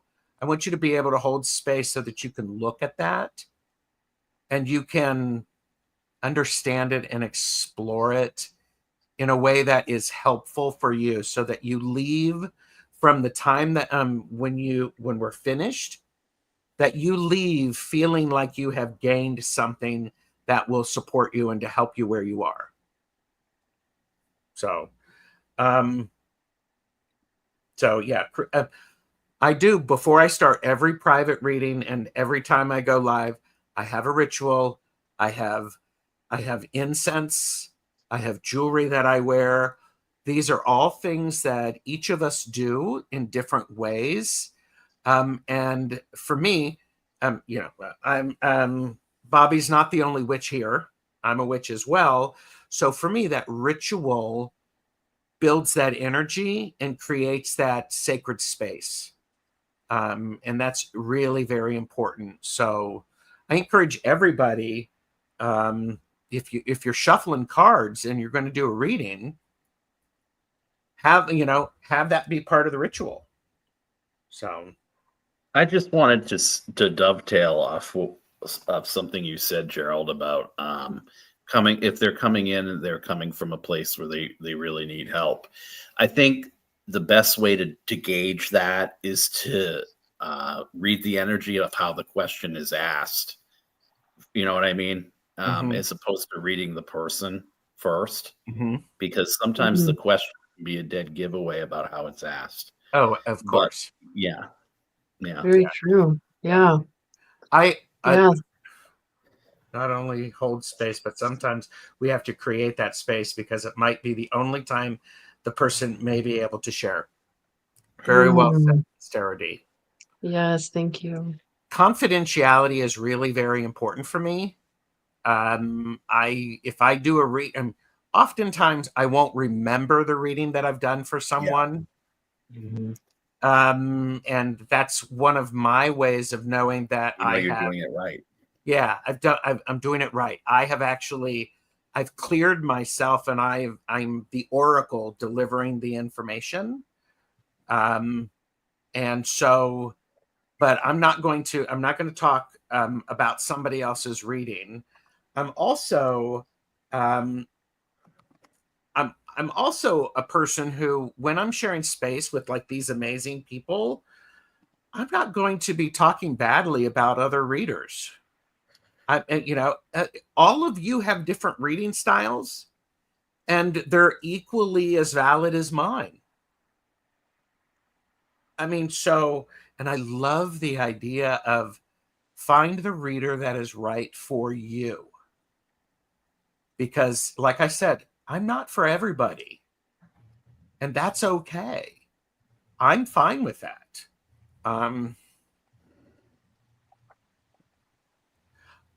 Also, as a reader, it's very important when I'm finished to cleanse the space and finish up, tidy up, to make sure that everything feels safe and secure, and everything in its place, a place for everything and everything in its place. I have learned in my years of study and my classes that I've taken is I have to be out of the way of delivering a clear message. So I have to understand what's mine.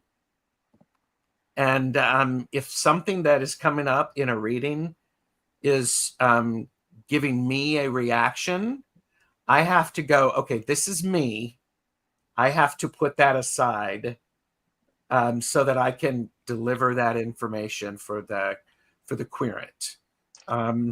Sometimes I've actually said to people, okay, this is just Gerald talking. This is not the cards. So I know that about me enough to go, okay, this is Gerald. This is not the cards. So I think I have said most of what I needed to say. I hope that makes some sense. And again, I think it's so very important that we understand who we are as individuals and our strengths, because my strengths are not runes. I've studied them. I'm not going to pick up a rune because I'm not going to be very good at it. Because, maybe it's because I'm an overachiever. There, I said it. I need to be very comfortable and confident with the tool. And so it's like, some of you have been on my channel for deck casuals, where we talk about a tarot deck. And it's one of those things that I have a whole list of things that I go, and it takes me 2 weeks. That's the preparation that Gerald needs. You may not need that. So yes, thank you so much. Gosh, you touched on so many very important things that you all have. And one thing that you pointed out is that, in terms of delivering the message, however hard that can be sometimes, you're right, not following up with the conversation or with that support can be more damaging than when the person originally came to us. And it really sparked something in my mind.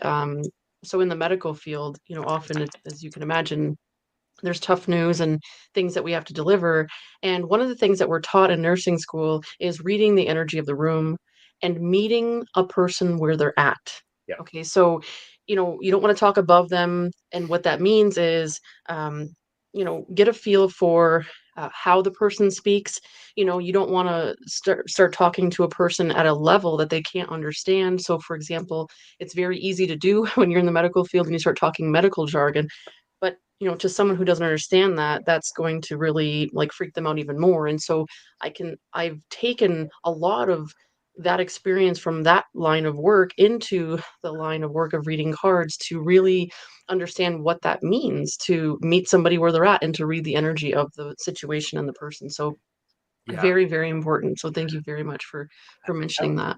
I want to mention something Integrative Healing with Sadhana said, and said, while my readings online may be a bit more guarded, they are certainly not less authentic. Absolutely. So I hope it didn't come across that I was saying that those readings aren't authentic. But boy, there are a lot of good readers that do stuff online. And when you get a private reading, a whole world opens up. It's like, oh my gosh. So Yes, and that ties nicely back into what I think many people said tonight already, is that it's not inauthentic to not deliver the news and all of the information in a reading live on a place like this on the World Wide Web. I think actually it is ethical to withhold information during a live stream that could potentially put that person in an awkward position out here. We never know who's watching these live streams. So let's say, they're asking about a vulnerable situation and that person they're asking about, maybe, what I'm trying to say is like watching, you just never know. And so, like I've said in part one of this tarot ethics, I have gotten some information through the cards for people and I've reached out to them behind the scenes asking them if it's okay if I share what I got, So it's not that I'm withholding information, it's just that I try to protect people as much as I can in terms of exposing things that potentially they may not want the World Wide Web to know. So that's a great point. Yeah, You can go I've back done and that. watch some of my videos. It you see me say I'm not going to put you on blast like that right here. So I refuse. I didn't mean to cut you off, Tom. Please. Oh no, that's fine. Yeah, no, all I was gonna say is like, yeah, I've done not so much on YouTube, but when I've done some readings on Discord for people, like if I'm in a public thread and like sometimes we'll do readings for people when I'm just feeling like practicing or whatever. And there's definitely been some times where I've like pulled it into a DM because like you get some stuff that you're like, you know what, this isn't what they're really asking about necessarily, or they were asking about, but it's gone in a way that they may not want everybody that's reading it to know. So it's definitely, I mean, I think that's an important thing. And I feel like it hasn't come up on a live for me really generally, but like, I feel like, I definitely would reach out in a different way to somebody if there's messages that you're getting or, you get feelings. For sure. Yeah. And like Gerald was saying, not for public consumption. Yeah, definitely. There's there's certain things, and it doesn't happen to me very often, but I'm just saying it has happened. So I kind of like, I try to tread lightly when that does come up. I mean, one thing that I didn't bring up that I really meant to bring up that's somewhat related to that topic is one of the things that I don't like to read at all from an ethical standpoint is like true crime stuff. I feel like you get into very accusatory realms with that at times, and I don't like that. I know there's people that just don't like the energy of that, but I don't like the accusations that could come out of something like that, and I think that is somewhat related. I don't mind maybe on my own doing that, like that's again one of these gray things, but I think it's something that's not for public consumption, as people are saying necessarily at times, because I do think it gets a little dicey. I think you bring up something really interesting, Tom, and then I'll stop talking. I'll actually mute myself. Good luck. No, but I think there's so many shows that are available to watch and so many readers and so many channels. If you don't like something, go somewhere else. You don't need to change the channel. Simple. You don't, and for me, it's, I'm not a person who's going to be leaving a nasty comment that, I don't like the show or I don't like you. I'm just going to go, I'm going to remove my energy, take it back to me, and I'm going to do something else with it. Yeah. Mm-hmm. Yeah. I mean, some of my biggest friends on here do true crime readings. I'll watch the shows, I'll participate in reading, but I won't read on them. Yeah, and it's not it goes back to what Ange had talked about is you got to know your reading styles and your preferences, and yes, you can stretch and you can try things out. I'm really good with private readings about spiritual growth and some talking to dead people, Akashic record stuff. I like that. That's where I Mhm. get a lot of my energy. Other people don't. Great. Okay, now I'm on mute. Yep. No, I'm glad that this is a conversation. This is great. And we're definitely going to get to Ramon next. But I also just wanted to point out on the first part of this tarot ethics, we had Kim from Abundant Life Tarot, and she not only reads on the hotlines, but she reads for the true crime. And she also mentioned in the comment section underneath the video afterwards to say, we forgot to mention reading on celebrity readings. And is that ethical, and is that tapping into energy we shouldn't be? And so these are just things to think about, and again, what sits right for you may not sit right for me, and it's not to say that it's wrong. It's just that again, we have to default back, and this is why we're having this conversation. What are your core values? What is it that your absolute boundaries of, like, nope, I'm not going to do that, I'm not going to read on that. Like, another one for me is I will not read for anyone under the age of 18 professionally, in terms of being paid for it. You know what I'm trying to say? Because I have that boundary. But like, if my kids ask me to read for them, that's different, right? But so yeah, we do have these like hard no's, like, I'm not going to do this. And that's very important to know, what you will do and what you won't do. But and Tom just explained that we can still support people who do the things that we won't read on. It's just that it's not for us. So I'm not going to use my energy to tap into it, but I'm going to support you in your endeavors, because that's where you shine. And I think that's a really beautiful thing, when we can actually support one another and agree to disagree in certain things, in certain situations. So thank you very much. Okay, Ramon, hey, what you got to share with Hello. us? Yes. So when I started in tarot, I used to believe that every question deserves a card and an answer. And over time, you get to learn that there are certain situations in which you feel comfortable with, providing a reading, and others that you don't. And that's how you uh, establish your self-identity as a reader, right? In my case, my approach to tarot is grounded on three key principal things, and that's respect, clarity, and boundaries. In terms of respect, I honor the querent's journey, their questions, and their boundaries. My readings are more focused in trying to provide insight without having judgment, right? In terms of clarity, I don't call myself a psychic, because that's a word that doesn't resonate with me because of different connotations, like overpowering abilities or predicting the future. I personally identify myself as an energy interpreter, and it's a title that reflects my role in a reading and translating the spiritual initiative and these energies into the present situation. My work, I try to focus into providing guidance, clarity, and empowerment. Something that's very important to me also are boundaries. I avoid invasive questions or situations that cross ethical lines.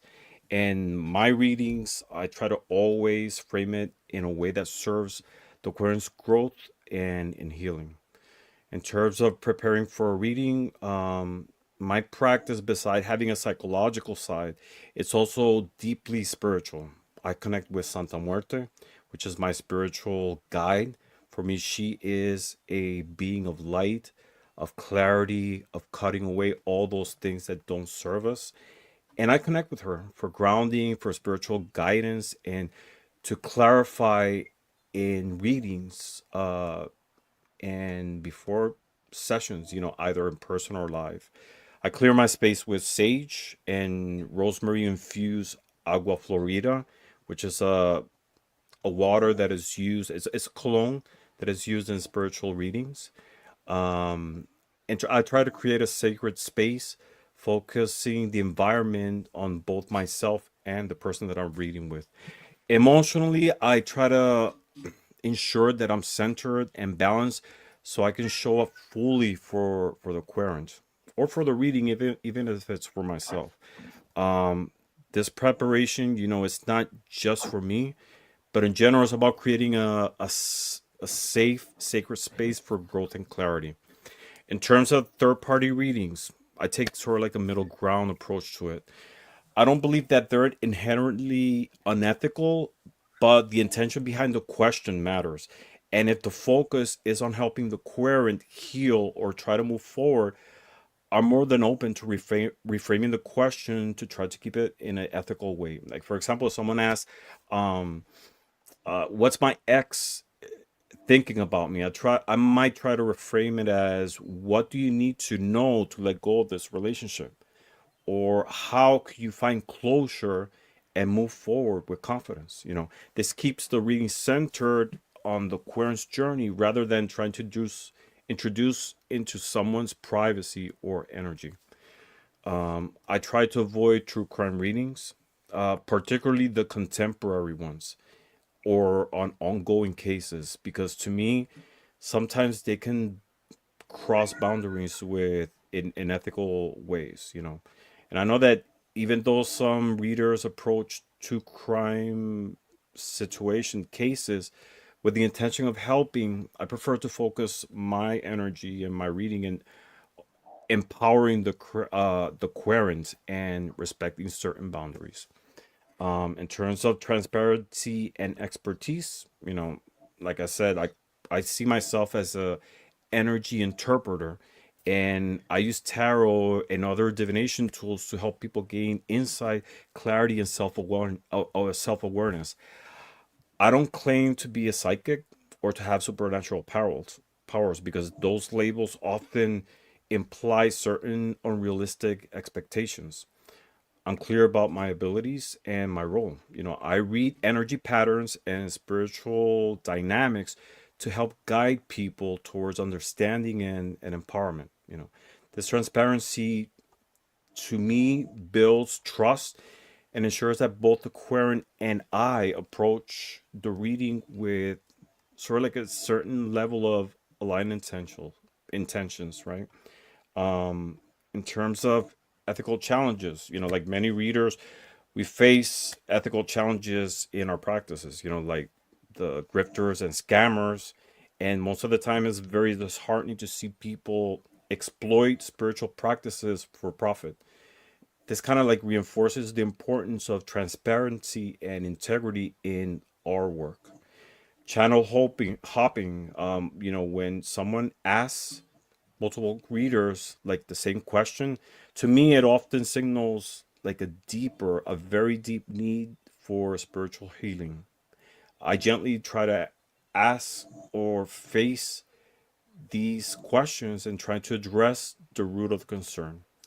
Ghosting in live readings, I don't know, it can be frustrating when someone requests a reading and then disappears, right? So I try to focus on those who are present and engage and ensuring that the energy flows and stays respectful. So to me, these challenges underscore the boundaries of sometimes that we face in terms of communication in trying to maintain an ethical and sustainable practice. One thing that is important to me too is the quality of the questions. The quality of Aquarian's question shapes the depth and the focus of the reading that they were trying to provide. So I try to encourage people to ask questions that promote growth and self-discovery. Things like, for example, instead of like asking, "Will I get a job?" I try to phrase it in a way or try to direct it as of, "What do I need to know about my career path?" Instead of, "When will I find love?" Things like, questions like that. We can phrase it as, "How can I prepare myself for a fulfilling relationship?" And in general, tarot and different divination tools thrive in on our intention, right? On our thoughts and in trying to find more meaningful and transformative insights. So to me, in general, the ethics in divination in general, they're about trust, respect, and trying to always create a safe space for growth and clarity. And all of us, whether whichever way you see yourself as, Our role should be to guide someone and help the querent explore their energies, their possibilities, and surrounding them with love, integrity, and compassion. And it's always going to be that ongoing journey, and we grow and learn through the process. And it's a big responsibility that the universe has put on us, and we should take it always, like I said, with love, compassion, and positivity. That's it. Oh, you're so good with words, Ramon. Oh my goodness.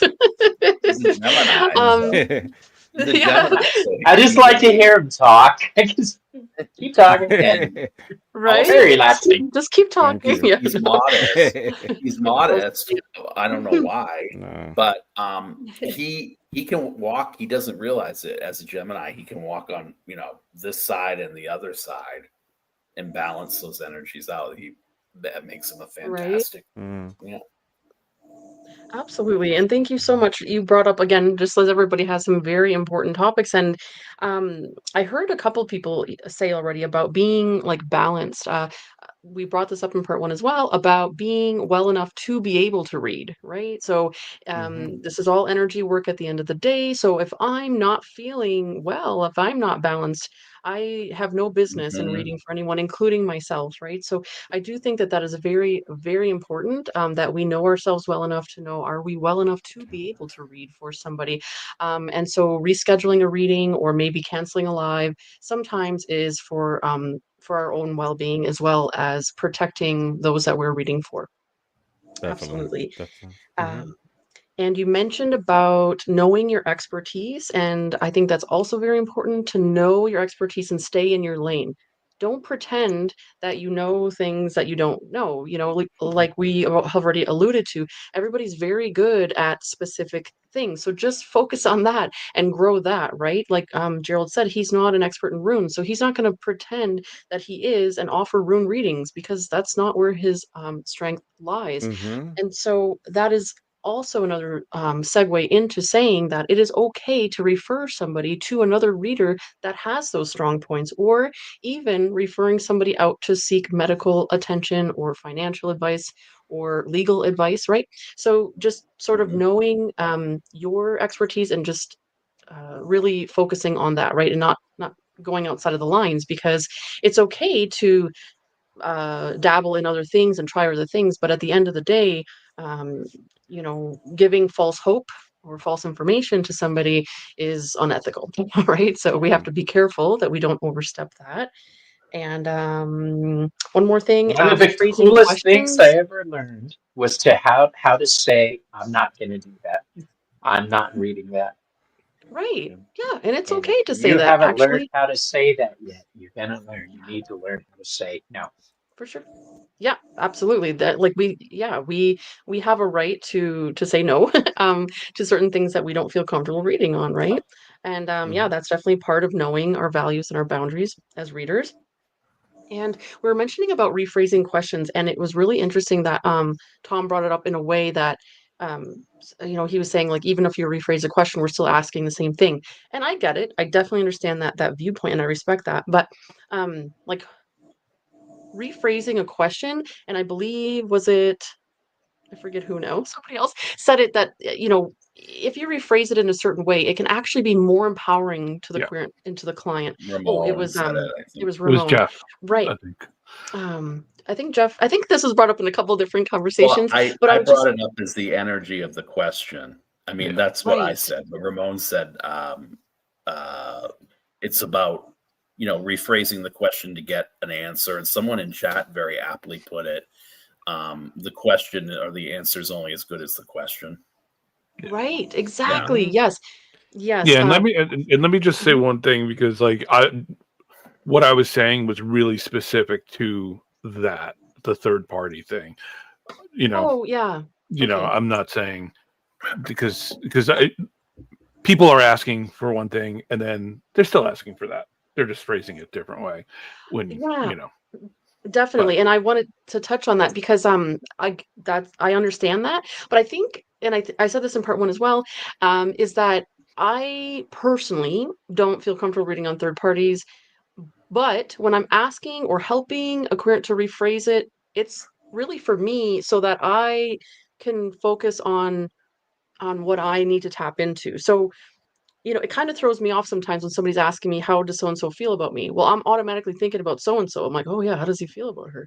And you know what I mean? So like it's more for me really is like, okay, I don't want to focus on so and so. I need to focus on, like you said, the energy of the reading. So yeah, there's no doubt that that person's energy is going to be a part of the reading, but it's not going to be the focus of the reading. So I just wanted to share that. And yeah, like I appreciate all the insight because the third party thing has really kind of made me think between these two lives. So thank you so much for sharing that as well. All right. And now we have Jess. Hey. Okay. Well, my perspective is mostly based on me being an empath and a psychic medium. And after, graduating from school and having a degree and all that, I had all of my ethics in place. And, my tarot tube life is completely different than, my energy practitioner life and my holistic, readings. Because I feel like certain platforms aren't really the space for specific things. And I say that because as someone who is an empath, when I get certain questions, and I haven't had a chance to sit with it for a minute or, read into it, because I always, would tell the people that I was reading with that I called it tarot by fire. I was like thrown in it, a group of people. And because everyone else read on it, I was kind of like, okay, well, I guess I'll read on it. And that's kind of how it started. And then I quickly, began to realize that as I'm tapping in, visions are coming, feelings are coming, pain is coming, all of these things that some people don't realize that certain people who have abilities will have or will encounter when they're reading. And so you can put all the protection up beforehand, but if there's a specific question about someone's, child or husband or whatever, and you start to read into that, and I've had that experience live, and I know many of you have probably seen it, where I wasn't expecting it to happen, and it affected me in a way that I had to stop and cut the show short, and cut my reading short. So for me, when it comes to like private readings and clients, I literally have like a liability form that I have them fill out, and it's kind of like a client. They fill it out as far as, because psychologically I'm coming from that aspect as well, learning parapsychology and how the brain works. So I think it's important when you're reading with somebody and you kind of are able to gauge, what it is they're going through. And it's not just kind of like we talk about surface level when you're reading online, like on YouTube. You can't really get that deep because it's just like fast questions. And so even the back and forth between, I feel like isn't even enough, because I feel like I would want to know more so that I could dig deep, because there's like literally that little amount of information that makes the big difference between, oh, this is what that card means. Okay, because sometimes I'm taking all this time and I really want to ask them this, that, and the other, but I'm pressed for time. People are chatting, sometimes it becomes a thing where you're just like, okay, I'm just going to finish reading. But there also has been times when we were talking about, reading like on crime or celebrities. I've had that encounter as well, where I'm reading on it and I'm not realizing, oh, this is not something, and I'm getting flashes and visions. And then afterwards, the people that I'm reading with, we all get similarly, kind of psychically attacked. So there's like this other aspect as far as how energy works and how it transfers. And when you tap into it, you can't always just let it go that easily. Sometimes it takes time after a show for me to get all of that off, because I get so invested when it comes to really trying to help somebody. And so then, let's say if it were a private, then we could get into some of the things that, I want to ask them, or things that I think are private that shouldn't be out there on YouTube, because they're asking the question and they might not even know that what I'm getting is something that's very, and so you either say, well, maybe we could talk about this offline, or sometimes I've even talked in code, like, telling them, what I mean, just to kind of get the hint to them. And as far as like third-party readings, like I said, the YouTube and the other side of it is totally different. I don't feel comfortable reading because I've done it before, and these are all lessons that I've literally had to learn with the experience doing this, live within the community where, I've read before and then they just keep coming back, and I feel like I become a crutch and they're not really doing the work. And they say, oh yes, this, that, and the other. And then I keep wanting to ask them, let's go a little bit deeper, but you can't really do that during a live. It's that type of thing where I feel like it's almost just like a little bit of taste of what I do. And then if you come see me, we'll get deeper into it. And so there was a time where I just kind of had to reassess all of my ethics in general, and including, reading within the community and figuring out what do I feel comfortable, because when you're on someone else's channel, it becomes a thing of like, well, you don't want to be rude, but you also want to keep your integrity and your values. And so that was something that I had to contend with, because I wasn't doing my own shows on my own channel, which I would have these guidelines. But that's really where it started coming from, was the fact that it energetically affected me. And it became something that I really had to step away from and reevaluate stuff. And so that's kind of where I've been lately. And I think that there are some great readers out there that do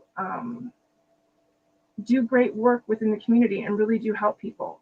But there's just those few times when you're just getting that feeling that maybe this should be, another platform.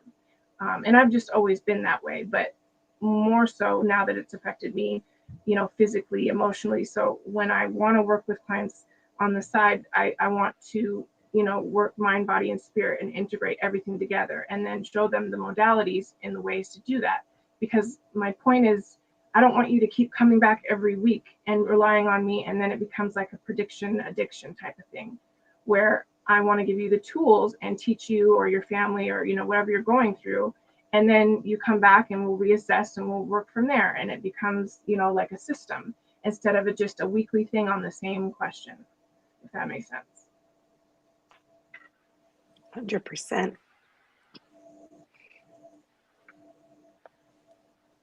Sorry, I was trying to unmute myself. Yes, Yeah, me that's so too. important. Go ahead. No, I was gonna say I like that prediction addiction, and it's such a reality. Yeah. Mhm. It really is. And I think that kind of circles back around to what we were referring to when, because Bobby touched on it, how people come into our chat and ask the same question to us or to, whatever. And here's the thing with that. I mean, I do agree with Bobby that different perspectives from different readers can be helpful to the current 100%. But there is this sort of fine line there between that and us becoming that crutch, like you said, or that dependent, when there's work to be done with every reading that we do, right? I mean, that there's certainly, you cannot not do work with the guidance that we're providing. Otherwise, what are we doing? You know what I mean? And there's some people who don't know how to do the work, don't want to do the work. And so part of our job is to, like you said, Jess, is to help them, develop those tools and give them homework, if you will, to help them unpack what we're delivering to them. And I have seen it firsthand here, where, the same question, the same people pop up. And the thing when we do readings, it's energy, and energy takes time to unfold. So asking the same question the very next day or even the very next week is not Or the beneficial same to. night. Yeah. Right. And Or in the same night. Right. And I've seen other readers get the exact same cards and the exact same answer Yes. for that same question, on and on. And so it then becomes a point of, okay, because 8 psychics said it, that means it's definitely going to happen. But it's always changing. There's always free will. And Right. sometimes I get the sense that when they do go around and ask, lots of people, as though it's going to happen. And then when I've actually sat back on, off air and asked, like, well, are you, applying for jobs? Are you doing this? No. No, You're saying that, I mean, they're expecting that because 8 psychics said that they're going to get this job, that's going to happen, even though they didn't even like decide to really apply and do the steps that needs to be done. And so I wanted to make that clear, was that just because everybody gets the same reading, if you're not doing the work for yourself and moving, you know, those steps, it's not going to happen. Yeah, I mean, I think the important thing that we have to tell people as readers is that, you know, what we're tapping into or getting or whatever is, we're talking about a point in time when this is all kind of Yes. there, and there's so many factors that can change. That's why I don't like to say that I do anything that's divinatory or predictive in that sense, because there's so many factors outside of me, you, whoever, that's going to influence what you're doing, besides the whole free will aspect of everything. But that, yes, it's so hard to say. And yes, like you're saying, people do, they're like, oh well, this has been told to me, you know, by 8 different readers, that so now I don't have to do anything because it's going to happen. And it's like, Yeah. frustrating. Yeah. Sorry, I need to jump in real quick, dears. I actually overstayed my time, but I Oh, there was I Terrible. never heard Gil Never. speak. I never met her. Yes. I really wanted to Well, hear, and it Miss, was lovely meeting you. Thank you, everyone. I need to go. I have Yeah. yes, her chihuahuas have her on curfew. You're oh. past your curfew time. This was beautiful, and thank you so much for inviting me. I hope to Thank be you for being here. the rest of you. Thank you invite for me. being here. Thank Thank you. you for all of your input. Thank you. Now thank get you. out so I can Old say thanks to plastic. Ange. Bye, everyone. Bye. Love you all. Bye. Bye, Bye. Mr. Rody. Love you, Mr. OD. All right, and Before Brian goes, Sadhana posted something that yeah, was, I was just there gonna. you go. I was just going to say that we have great minds think alike there, Gerald.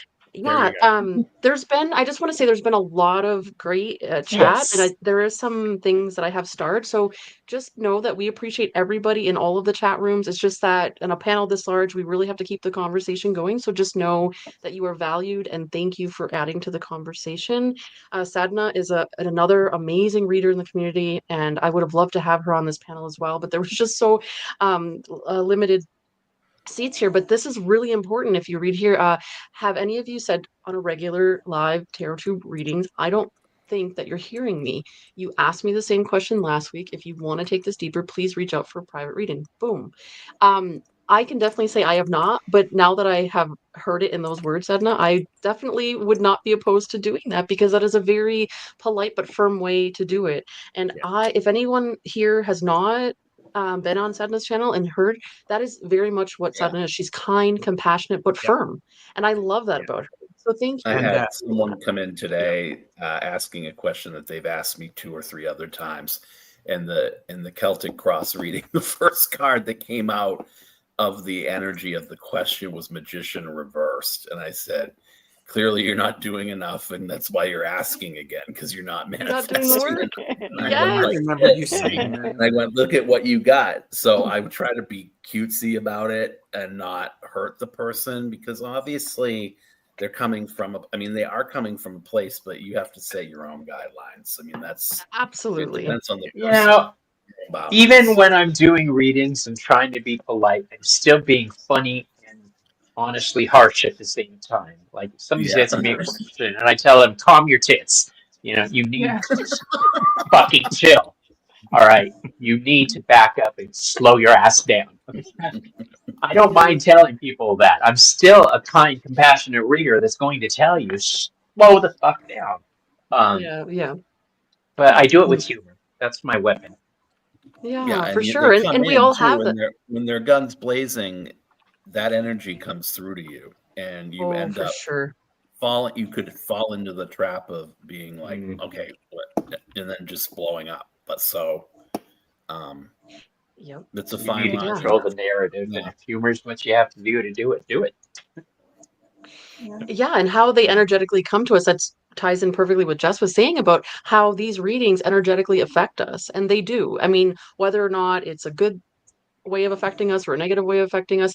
You know, at the end of the day, yeah, these readings do affect us, and that is why, as Gerald pointed out, it's so important to sort of close out a reading, cleanse that away from you, because you could definitely be carrying that in with you into your life, and we definitely don't want that. Everybody's energies return to them, and then they can do the That's work. a good point. At the end of every tarot session that I do, whether I'm at the office or whether I'm here at home, I cleanse before I step out of my sacred space. Oh, for sure. Same here. I'm not Yes. dragging cooties with me into my husband's No, area. it's no different than washing your hands after every patient, right? Please do it. Right. Mhm. Yeah, that's very important. Thank you all. And then, Brian, certainly, last but not least. Hey, It feels like a position of honor because I get to soak in what everybody's talking about all the way through. And, you know, I envision this scenario where what am I going to say if I'm the last? And here we are. But I've been thinking about this for a while, ever since Ange brought this whole topic up and invited me to join in.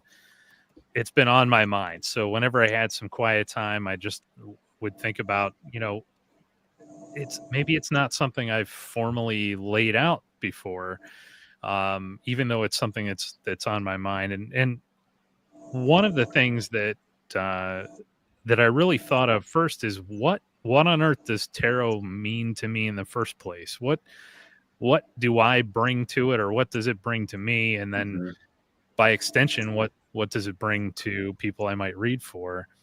And tarot for me is the great disruptor. So a lot of people have a lot of specific ties to it, whether it's spiritual or psychological or, you know, whatever it may be. And for me, there's a little bit of all of that. But I started thinking about cooking because that's something I really enjoy. And as a metaphor for what tarot is, I don't know if any of you are cooks out there or enthusiasts of cooking, but I don't know if you're familiar with the term fond. Fond is the little brown French. bits that form at the bottom of the pan after you sear something. And if you leave the heat on the fond, it'll eventually just burn, or it'll become the thing that you're trying to scrape out of the pan at the end of the night. Can taste good. But if you know what to do with it, it becomes the base of the thing that makes your meal magical. And you know, French chefs discovered this eons ago. And so for me, tarot is sort of like the thing that brings the fond to life as a disruptor. The fond is your thoughts. It's the thing that you bring in, or your querent brings into the reading. And those things, the fond can just go to waste, or you can throw some tarot cards at it. And what it would be is the cup of wine that you toss in the pan, and it stops that burn, and it changes everything, and it turns it into something pretty magical. And you can take it further by reducing it, and you can add things to it, and you can basically take what would otherwise be waste and turn it into something pretty incredible.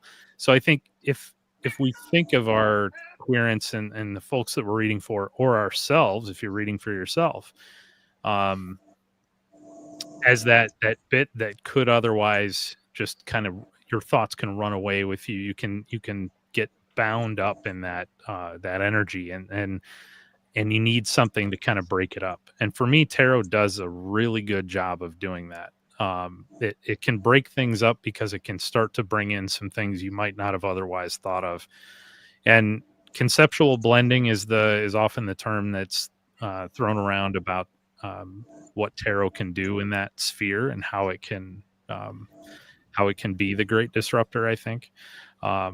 And I, you know, for me, from an ethical standpoint, knowing or feeling that it is the great disruptor and can be, you know, I spent years in the back of an ambulance and treating patients, responding to emergencies. And so ethics was the first thing that I had to experience as a working adult. I came out of high school. I went to school for that, and I hopped in the the back of an ambulance and I'm answering 911 calls, and ethics was huge. It was part of our training, but more than that, it was everything in the back of that rig. Sitting next to a patient, you have to make quick assessments, but you have to make interventions, but you have to hold somebody's hand. Sometimes that's what makes a difference. You can do a lot of things to there's medicines, interventions, all sorts of tools in our trade that could literally save lives. But at the end of the day, that's a human being, and there's a lot that you can do with small gestures and little things, and just recognizing them for their base humanity. And that's something that I think, carrying that into a realm like this, we're fortunate in that, I'm surrounded in this Brady Bunch panel of people that are concerned about that. And it's, it's on your mind. So you're willing to be on a panel like this and talk about it openly. So, I feel comfortable in people coming to you folks for readings, and and that's great. But I think, for me, it's all about when that person pops in the chat, or better yet, if I can do a personal private reading for them, seeing their base humanity first, and doing everything according to that, and just understanding that the cards they're going to offer maybe some new perspectives, and some things that can help to break up maybe some stagnation in their life, or can help to open their eyes to things that maybe they didn't see before. And sometimes that's all it takes. But for us to be able to deliver that in a caring, compassionate way is critical. And it's not for me to judge why they came in and the way they came in, but the fact that they showed up is what is important. Wow, So beautifully good. said. That was awesome. Mhm. Yes, that was like quote worthy, Brian. Let's go back and write that down. That was good. Yes.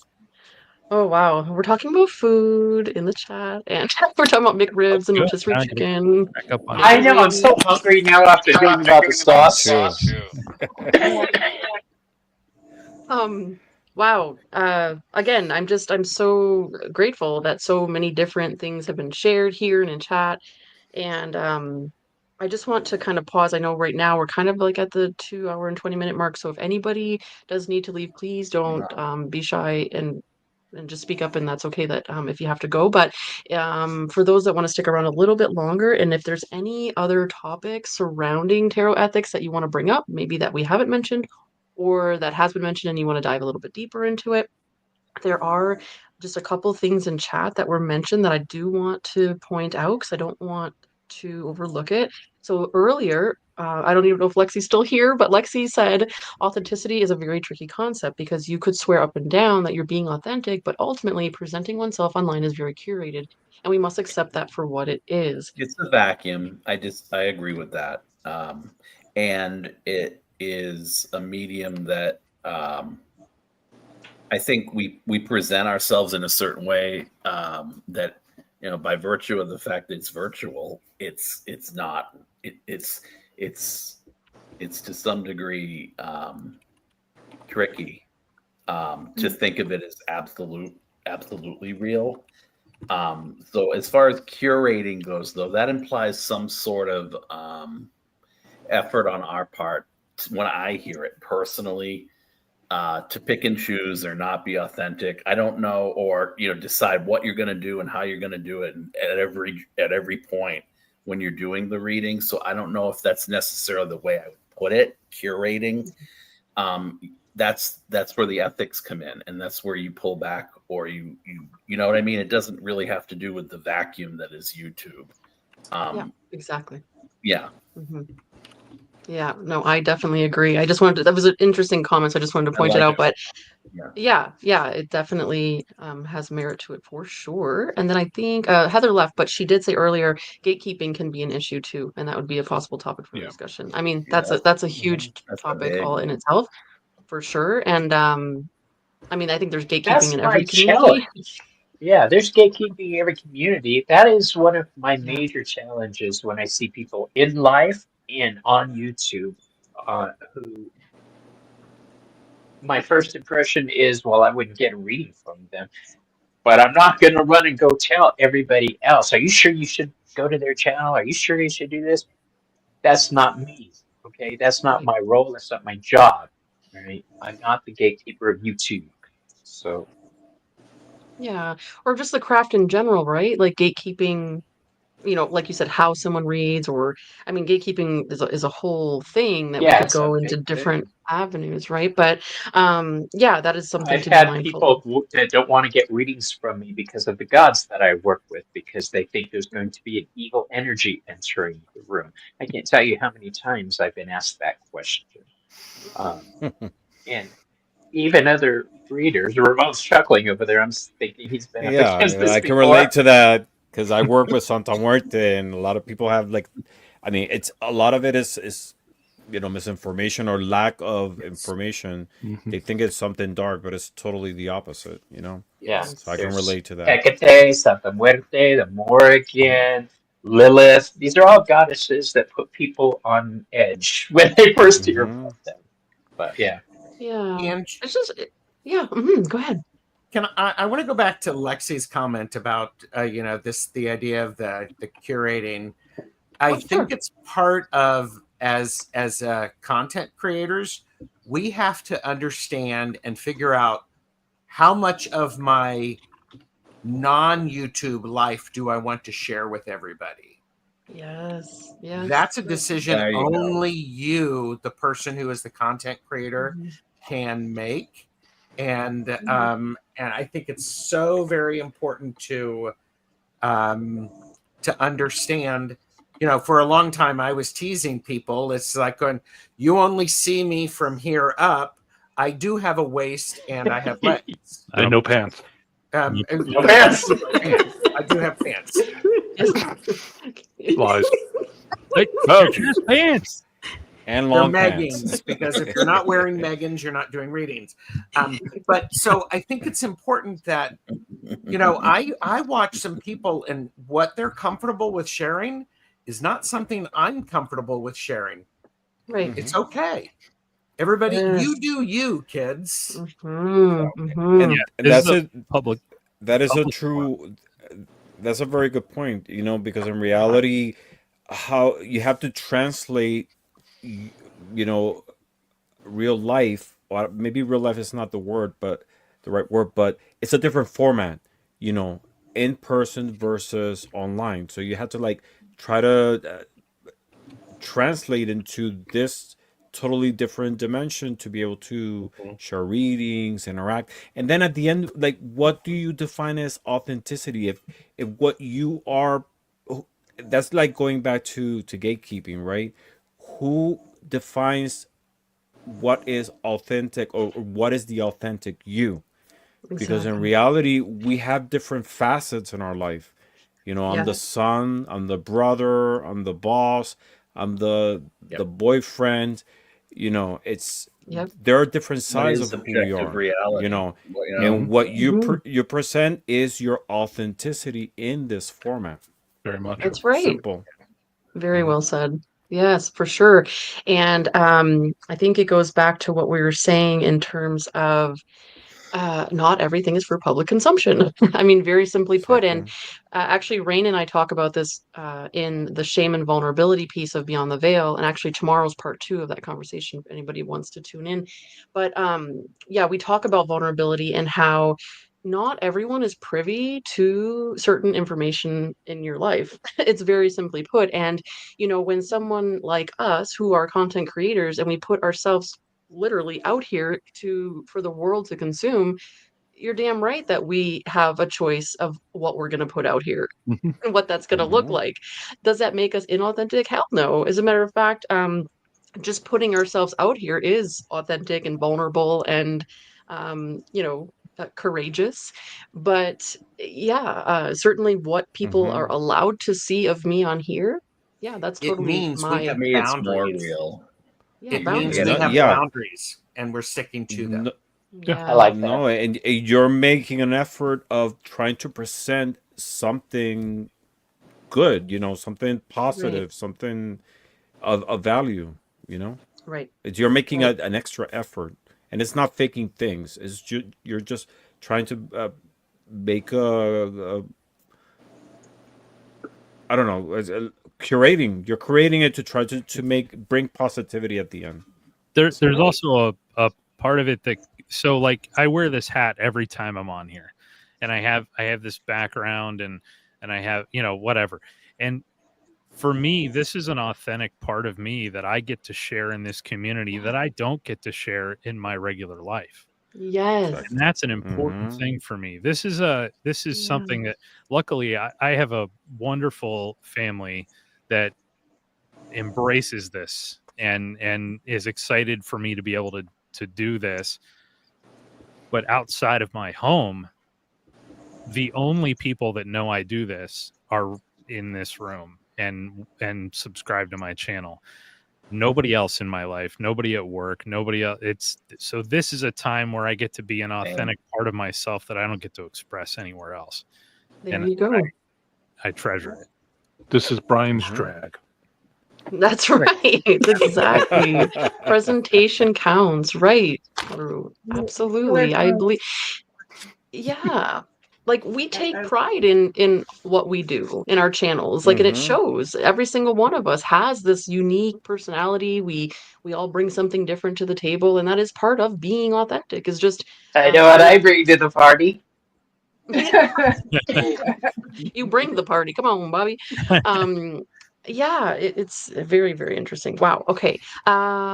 Certainly, if you want to bring up anything else, go ahead. I just wanted to get to, I know Jane, she's probably not here still, but what do you do when a family member shows up from the other side? See, I think we're talking about like third party, and for me personally, I don't consider someone who's passed over a third party because they're in spirit form, and technically, I can actually They're connect in with the them room. here because they're in spirit.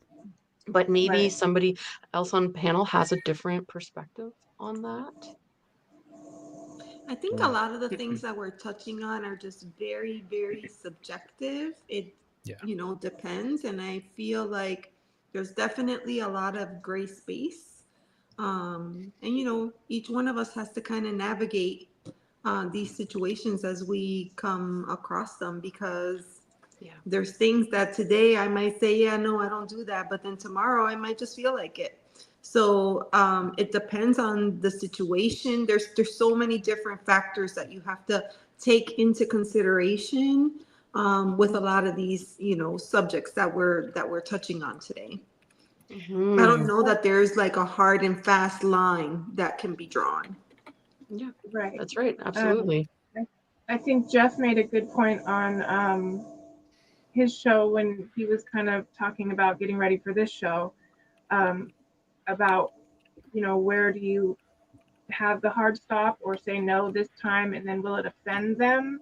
If they come in and you're normally reading and you decide not to, or, for whatever reason, because after a while, sometimes the energy can shift and change.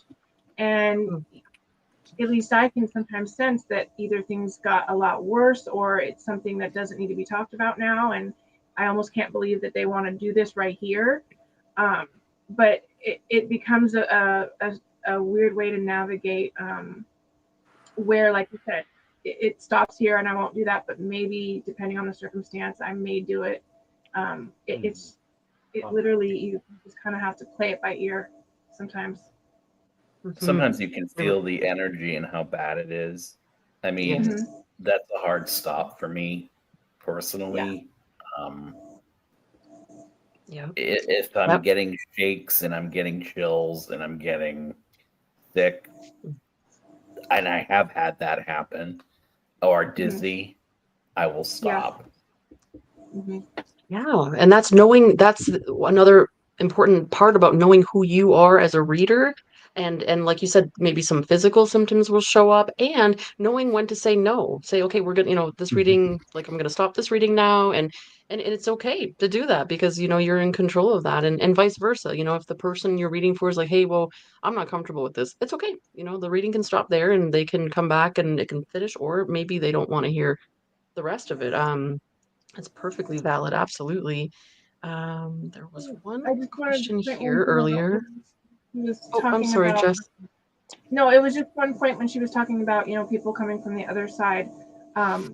There are some circumstances where I've had people come in from the other side and from a question, in the chat, and they will tell me, do not tell them on this platform. This is not the place at all to talk about what you know. Okay. And it's been Yep. live before. I know I've seen it in a couple of lives that I've done where we get the no from them, and we just kind of have to say at the right time, maybe another time. And I've had the dead tell me, we're not talking about it. Yeah. So I mean, they've got their hard rules too. Yeah, that's really an interesting perspective. I never actually thought of that, we can have our boundaries, but spirit has theirs too. Yeah, They for do. sure. Yeah. Yeah, even I just maybe I haven't gotten it in that way of somebody spirit telling me no, but definitely energetically shifting, I can feel it. I can feel that there's like a tenseness, you know what I mean? Or I get some physical symptoms. So I can definitely feel when, like you said, I don't know if we Yeah. should tread into this side of the reading. Maybe we'll Or there's a veer void off the that other you way. feel coming through Mhm. the screen or backwards. Yeah. It's weird. You don't know if you're being attacked energetically or Yes, it's like a Jess and I push-pull have felt thing. that. Where, but we felt it. Yeah. Yeah. Yeah, for sure. I And that's have a why our question. energetic protection is so important. Sorry, Bobby, go ahead. Do you guys know who Ashley Viard is? No. Nope. Okay. Over the past year or so, Ashley Viard is or was a tarot psychic on TikTok. Oh yeah, And she goes to I Ashley's break. God. She's from Texas. Woo! Yeah. So Okay. Yeah. Idaho. Maybe she was in Texas, but the story was in Idaho. What this Yeah. woman did was a true crime reading, a true crime reading. She Yeah. used her tarot cards to follow a case, accused a teacher of murdering 4 of her students, having an affair with one of the female students, and instead, once they caught people, this woman backed it up at every possible chance. She doxed this woman. She got her community involved. She went to the police. No proof at all. She turned this woman's life upside down. Right? Harsh. Bobby, It was awful. that What's that? woman, that woman that you're talking about, that she, the professor, was my husband's Yeah. old professor. Are you lying to me? Oh my God, that poor woman. I'm sorry to say it like this, but this bitch went after her. It was brutal. So when I say people listen to our words, people listen be legally to responsible. She's yes. getting She's getting sued. sued. She wants to flee the country. And once it all came out, she still doubled down and said, well, no, this is because she was having a gay affair with the student and she hired the guy who killed her. She was behind it, even though this guy killed her. It was fantastical it was ugly. story. Yeah, it got Look ugly. it Yeah, up, and so please.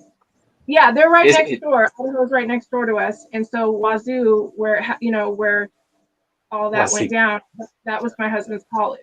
So we know a lot of the people that were involved. So when this woman came out, and then of course people, were kind of like, oh, she's giving, at this point, I was telling my mom, I was like, now she's giving, real tarot readers a bad name at this point because she's on TikTok running around saying the spirit told her. She's telling the judge that she had a spiritual witness. That was her defense. She countersued when the woman that she blamed sued her for defamation. She countersued, and do you know what her defense was?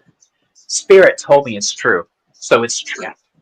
Literally, word for word. That is what she said.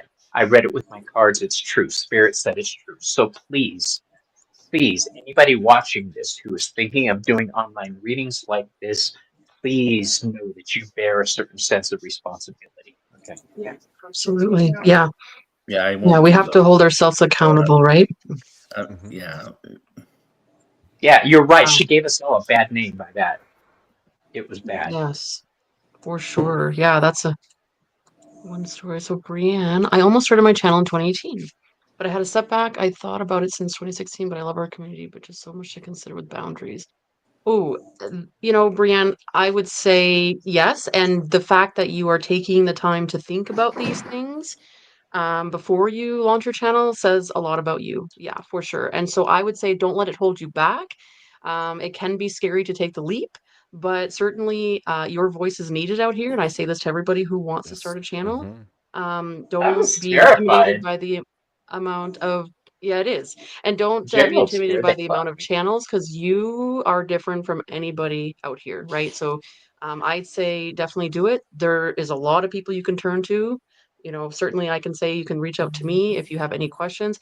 I know there are people right here on this panel that I've reached out to say, help, how do I do this thing on StreamYard or how do I, and everybody is just always willing to help. So don't think that you don't have support out here. And good for you for considering what your values and your boundaries are before launching a channel. I think that speaks a lot to who you are. Yeah. All right. And then Beth was just mentioning, how do people handle a client who has a very magical view of tarot? Like we can have a wave a magic wand and make things better for them. They don't understand that the cards, and this is what we were talking about doing the work. And Yeah. she was saying the magic wand syndrome, and also that goes back to people who potentially, sort of use us as a crutch, like Jess was saying, right? To kind of we're giving them guidance and empowerment, but then they're not following through. But I think it's just our job to try to remain as patient as possible. I know sometimes it can get frustrating, but I think that in any line of work, we have those challenges with Yeah. people, right? Whether they be our colleagues or clients, customers, whatever you want to call it, right? I think that just trying to Yeah. stay focused. Yeah. Gerald, go ahead. It is one of those things that I do when I'm having a one-on-one reading. I do ask people what do they know of tarot and if they've ever had a reading before, because it's my opportunity to clear up some misconceptions and to clarify what it is that I'm bringing to this. It also gives them the opportunity, and I use it to say, does it sound like what I can do for you? Is that what you need, or is that what you want? So I do pause, and I do it the first time that I do readings with anybody, especially privately, because I want them to first of all, it does inform me what their experience is. So if I have to backpedal and correct anything, especially for that wand. So Well said. Absolutely. Really good. I gave a lecture last week at a psychic fair on Thoth Tarot, and it all went swimmingly, great talk, but the last 5 minutes was dedicated to talking about the Tree of Life and its angelic and demonic associations in Kabbalah. This guy walked in. All he saw was the last 2 minutes when I was talking about the demonic associations with tarot. He didn't see the rest of the talk, and he avoided me for the rest of the day. So that just pissed me off. I had to throw that out Yeah, there. Sorry. for sure. Well, I mean, if they don't want to listen to the whole presentation, then they're, missing out on a lot of information there. I just want to point out for Brienne that's watching, you also have Sadna. She says she's happy to help new tarot tubers. So, and she's an excellent resource. She's has an amazing channel.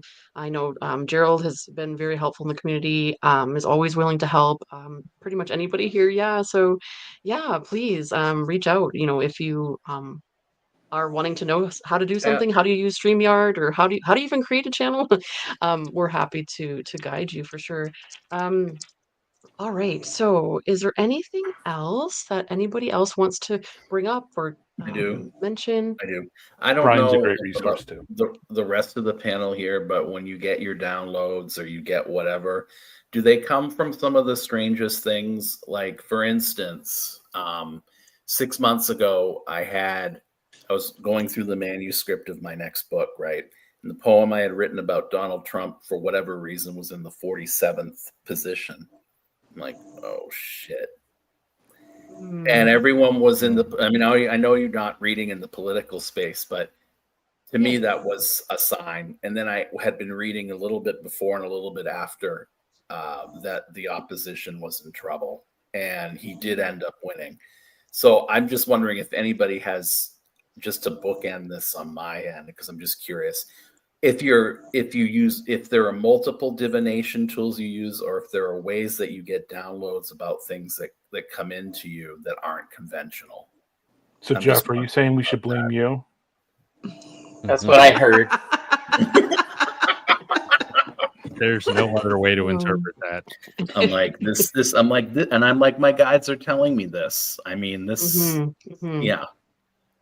Yeah, I think when we open ourselves up, like this is for me, like me personally, because I'm always open to watching for signs and, it could be something that comes on the radio really quickly. It could be something I see out in nature. And I think it all ties in. I mean, certainly, when I'm doing a reading like this, I'm certainly taking into account of what's going on around me. I think I mentioned this in the other one about, if there's like a siren outside, I take that into consideration when I'm doing the reading. Like, I think that whatever's happening is all part of the reading, and I try to tie that in. Yeah, And sometimes, like you synchronicities. I'm said, wondering, yeah, right, if people out there exactly. get those a lot, because I do. Yes.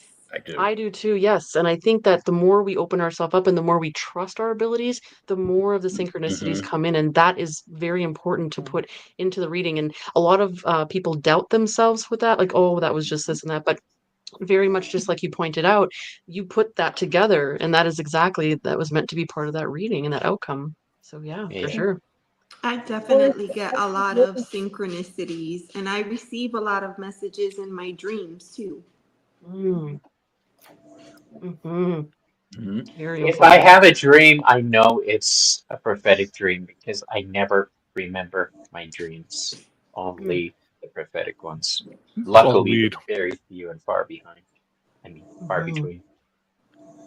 Yeah, dream work can be exhausting. I know, to try to remember it and to try to jot it down. And I certainly try to do it as much as I can, but sometimes I'm just so exhausted that I don't actually remember all of my dreams. But there was like a weird one that I shared the other day when Jeff actually did a live with Karen Care Bear, and they do these dream readings sometimes. And I think it's such a really cool space to be able to just kind of unpack like a weird dream that you had and to see what comes out in the cards. And actually, what came out for my reading was like, hey, wow, this absolutely makes sense. And so I really appreciate them doing that as well.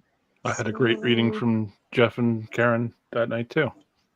Oh, it made me make a connection that I never would have made before. And yeah, that's what tarot's the best. That's the best aspect of it, but it just shows you things you otherwise wouldn't have taken note of.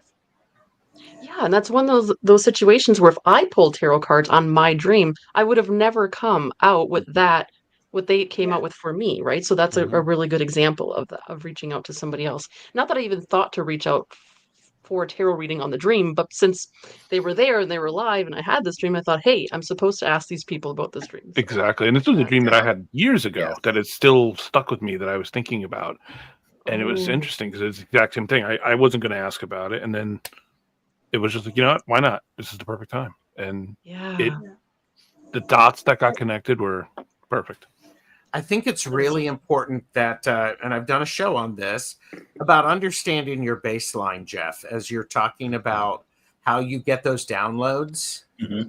If it's important for you and it has over time shown up multiple times that when you're working with something in print, that message, that's like a form of bibliomancy. Oh my gosh, I never would have connected that. Whereas Brian might see something while he's cooking I don't know if that's true, Brian. Like scrying? Is he scrying Yeah, while it's like frying? scrying. But I think all of us are individuals, and we have our own connections with whatever energies we work with. And as Ramon was talking about, that energy readings, and I think it's just important to pay attention and notice it. Don't discount it. Yes. Play with it and Play go, with it. I wonder what that means. And If it takes you absolutely, game, play with it, right? To write it Yeah, down. I mean, you so that don't. it's not observed. And then a lot of times you can go back and realize I didn't even think that this was connected to something that happened, you know, a year ago, or you know, things like that have happened just recently where I've had dreams that now I'm realizing are coming true within the community, that I'm seeing people go through stuff. And I'm like, oh, that's what that was about. Okay. And one of them, you know, was Jeff. So I think it's interesting how everybody connects depending on, you know, the frequency in which they line up. Yes. Yes, and we all have a line in, and I always think about this. I had back in the day, some family members of mine worked for telephone companies where they actually had the physical lines that they have to unplug and plug into other parts. And I always have that visual in my mind, right? So I always think about that we're all connected in different ways to different lines, and it's really cool how sometimes those lines sort of interconnect and so that's really cool. That's crazy. So, you know Chris Butler. We all know Chris Butler. When we talk about the switchboard, my switchboard is represented kind of like the design on the back of those cards, but it's this way. This is the earthly realm down here at the bottom. This is the heavenly realm where the spirits reside. And this is me right in the middle, playing intermediary between the two. So that's the vision I keep. That's cool, like the vessel. The Mandorla. Yeah, the Chris Mandorla. Butler's always with me. Exactly. He's always with me. Him and Gerald and Ramon were the three men who are basically responsible for all the bullshit that I do on my channel. They encourage me. They encourage me to start it. You created this For monster. entertainment purposes only. Do not blame me for anything Bobby does on his channel. Aww. He is his individual self. That take a life of its own. I used to send him messages all the time. How the hell do I do this? What am I doing? What's going on? It's like breathe. And that's when I started to use your words against you. Calm your tits. Yeah. Calm your tits. He really did. He seriously did. That sucker. Oh my goodness. Well, everybody, we are approaching the 3-hour mark. I know my bladder's full, so I'm gonna get going. But if there's anything else that anybody wants to say before we leave, I want to make sure that everybody has said everything that they wanted to say and share in the space. Thank you, Ange. Thank you, Yes, This is a very cool topic. I would like to say that this weekend on Friday the 13th, I have Sasha Graham on my channel for Behind the Cards. And I'm very excited about that. Humble brag. Yes. Wow, Humble brag fancy. stuff. Well, I wouldn't have had the balls to ask her in the first place if it wasn't for my tarot tribe. So I thank you all. Sasha's very, very like chill. Oh my gosh, she's so humble. Like you would never The know thing that she's is like that a I've been a real fan of hers since she was a horror actress. I used to watch her movies. I worked at a video store all the time. So to get her on my channel is like, I'm worried I'm going to pee myself, basically. Aw.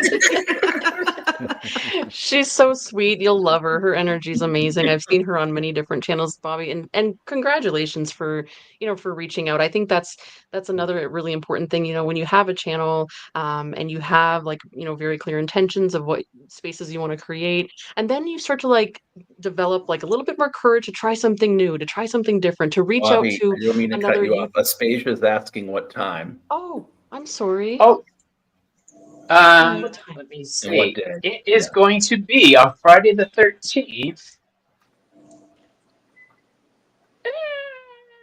at 12 noon Mountain Time, Arizona time. So I don't know where you're at, but 12 Arizona time. subscribe and hit the notification button, and that'll come up for you. Yeah, There you so go. all of the channels, everybody here on panel, including Miss Taro D that had to leave, all of the channel links are below in the description. So be sure to check everyone out. And I just wanted to point out one more thing before we go, and that is that Kim from Abundant Life Tarot was on part 1 of this last week, and she actually has something, and I didn't know about this until now. Let me see if I can share this for you. It's not going to share on my screen. Why? Okay, well, anyway. I have listed it below in terms of her Etsy shop. I'm having problems with my computer here. I do apologize. Okay, well, anyway. And now I'm not able to get out of this. Oh dear gosh. Anyhow, she has something on her Etsy channel that is for people who specifically would like to have like a tarot related business. And it's called Your Ethics and Your Psychic Spiritual Business. It's a video series and workshop. It's very reasonable. I think it's like $15 or something like that. But in that workshop that she offers, she also recommends a book called The Ethical Psychic.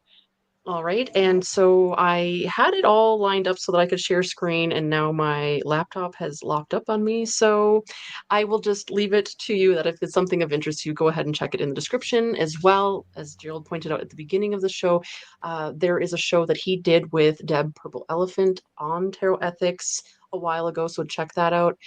Anna from Astral Lady Tarot was talking about it, as well as Amy of Mystic Rose Tarot. So I'm sure there's many more conversations around this, but those are the 3 that stood out to me that I shared in the description. Again, if you would like to share your voice around tarot ethics, go ahead and make a VR and use hashtag tarot ethics so that you can be part of the conversation. And if you don't want to make a video, just go ahead and put it in the comments section so that we can carry on this conversation. So yeah, I think that we're going to end it here. And I just really, really would like to thank everybody who joined us in chat, anybody who's watching playback, and of course to everybody here on panel for taking the time and holding the space for this conversation. I really do And to appreciate it all. you, Thank and to you. you, thank you. Excellent work in putting together this topic and the panel and 2 shows and keeping it fantastic, you know. And as you said, this is going to be an ongoing conversation, and great that you started it. So thank you for bringing that into light here in the community. So great job. Thank Yes, you. thank you. Thank you all so much. All right. So we're going to end it here. And normally I would chat with you all backstage, but it You is got a locked up my pity. screen. No, it is locked up my screen, so I can't even end the stream without clicking out of my whole laptop. So I'm going to say goodbye from here. I'm so sorry about that. But anyway, technology sometimes fails us. So Yeah. you all take care. Have a great night. Thank you all from the bottom of my heart. And I'll see you all on the next one. Bye. Bye. Blessings to all. Bye. Bye. And that's the way we became the Brady Bunch. We can Good take night, over the everybody. channel. We can take over the channel, right? Oh no, we're still Love to all of you. Bye. See you later. Bye. Bye. Hi, everybody. Now it's time to eat. I'm starving. Bye. Bye.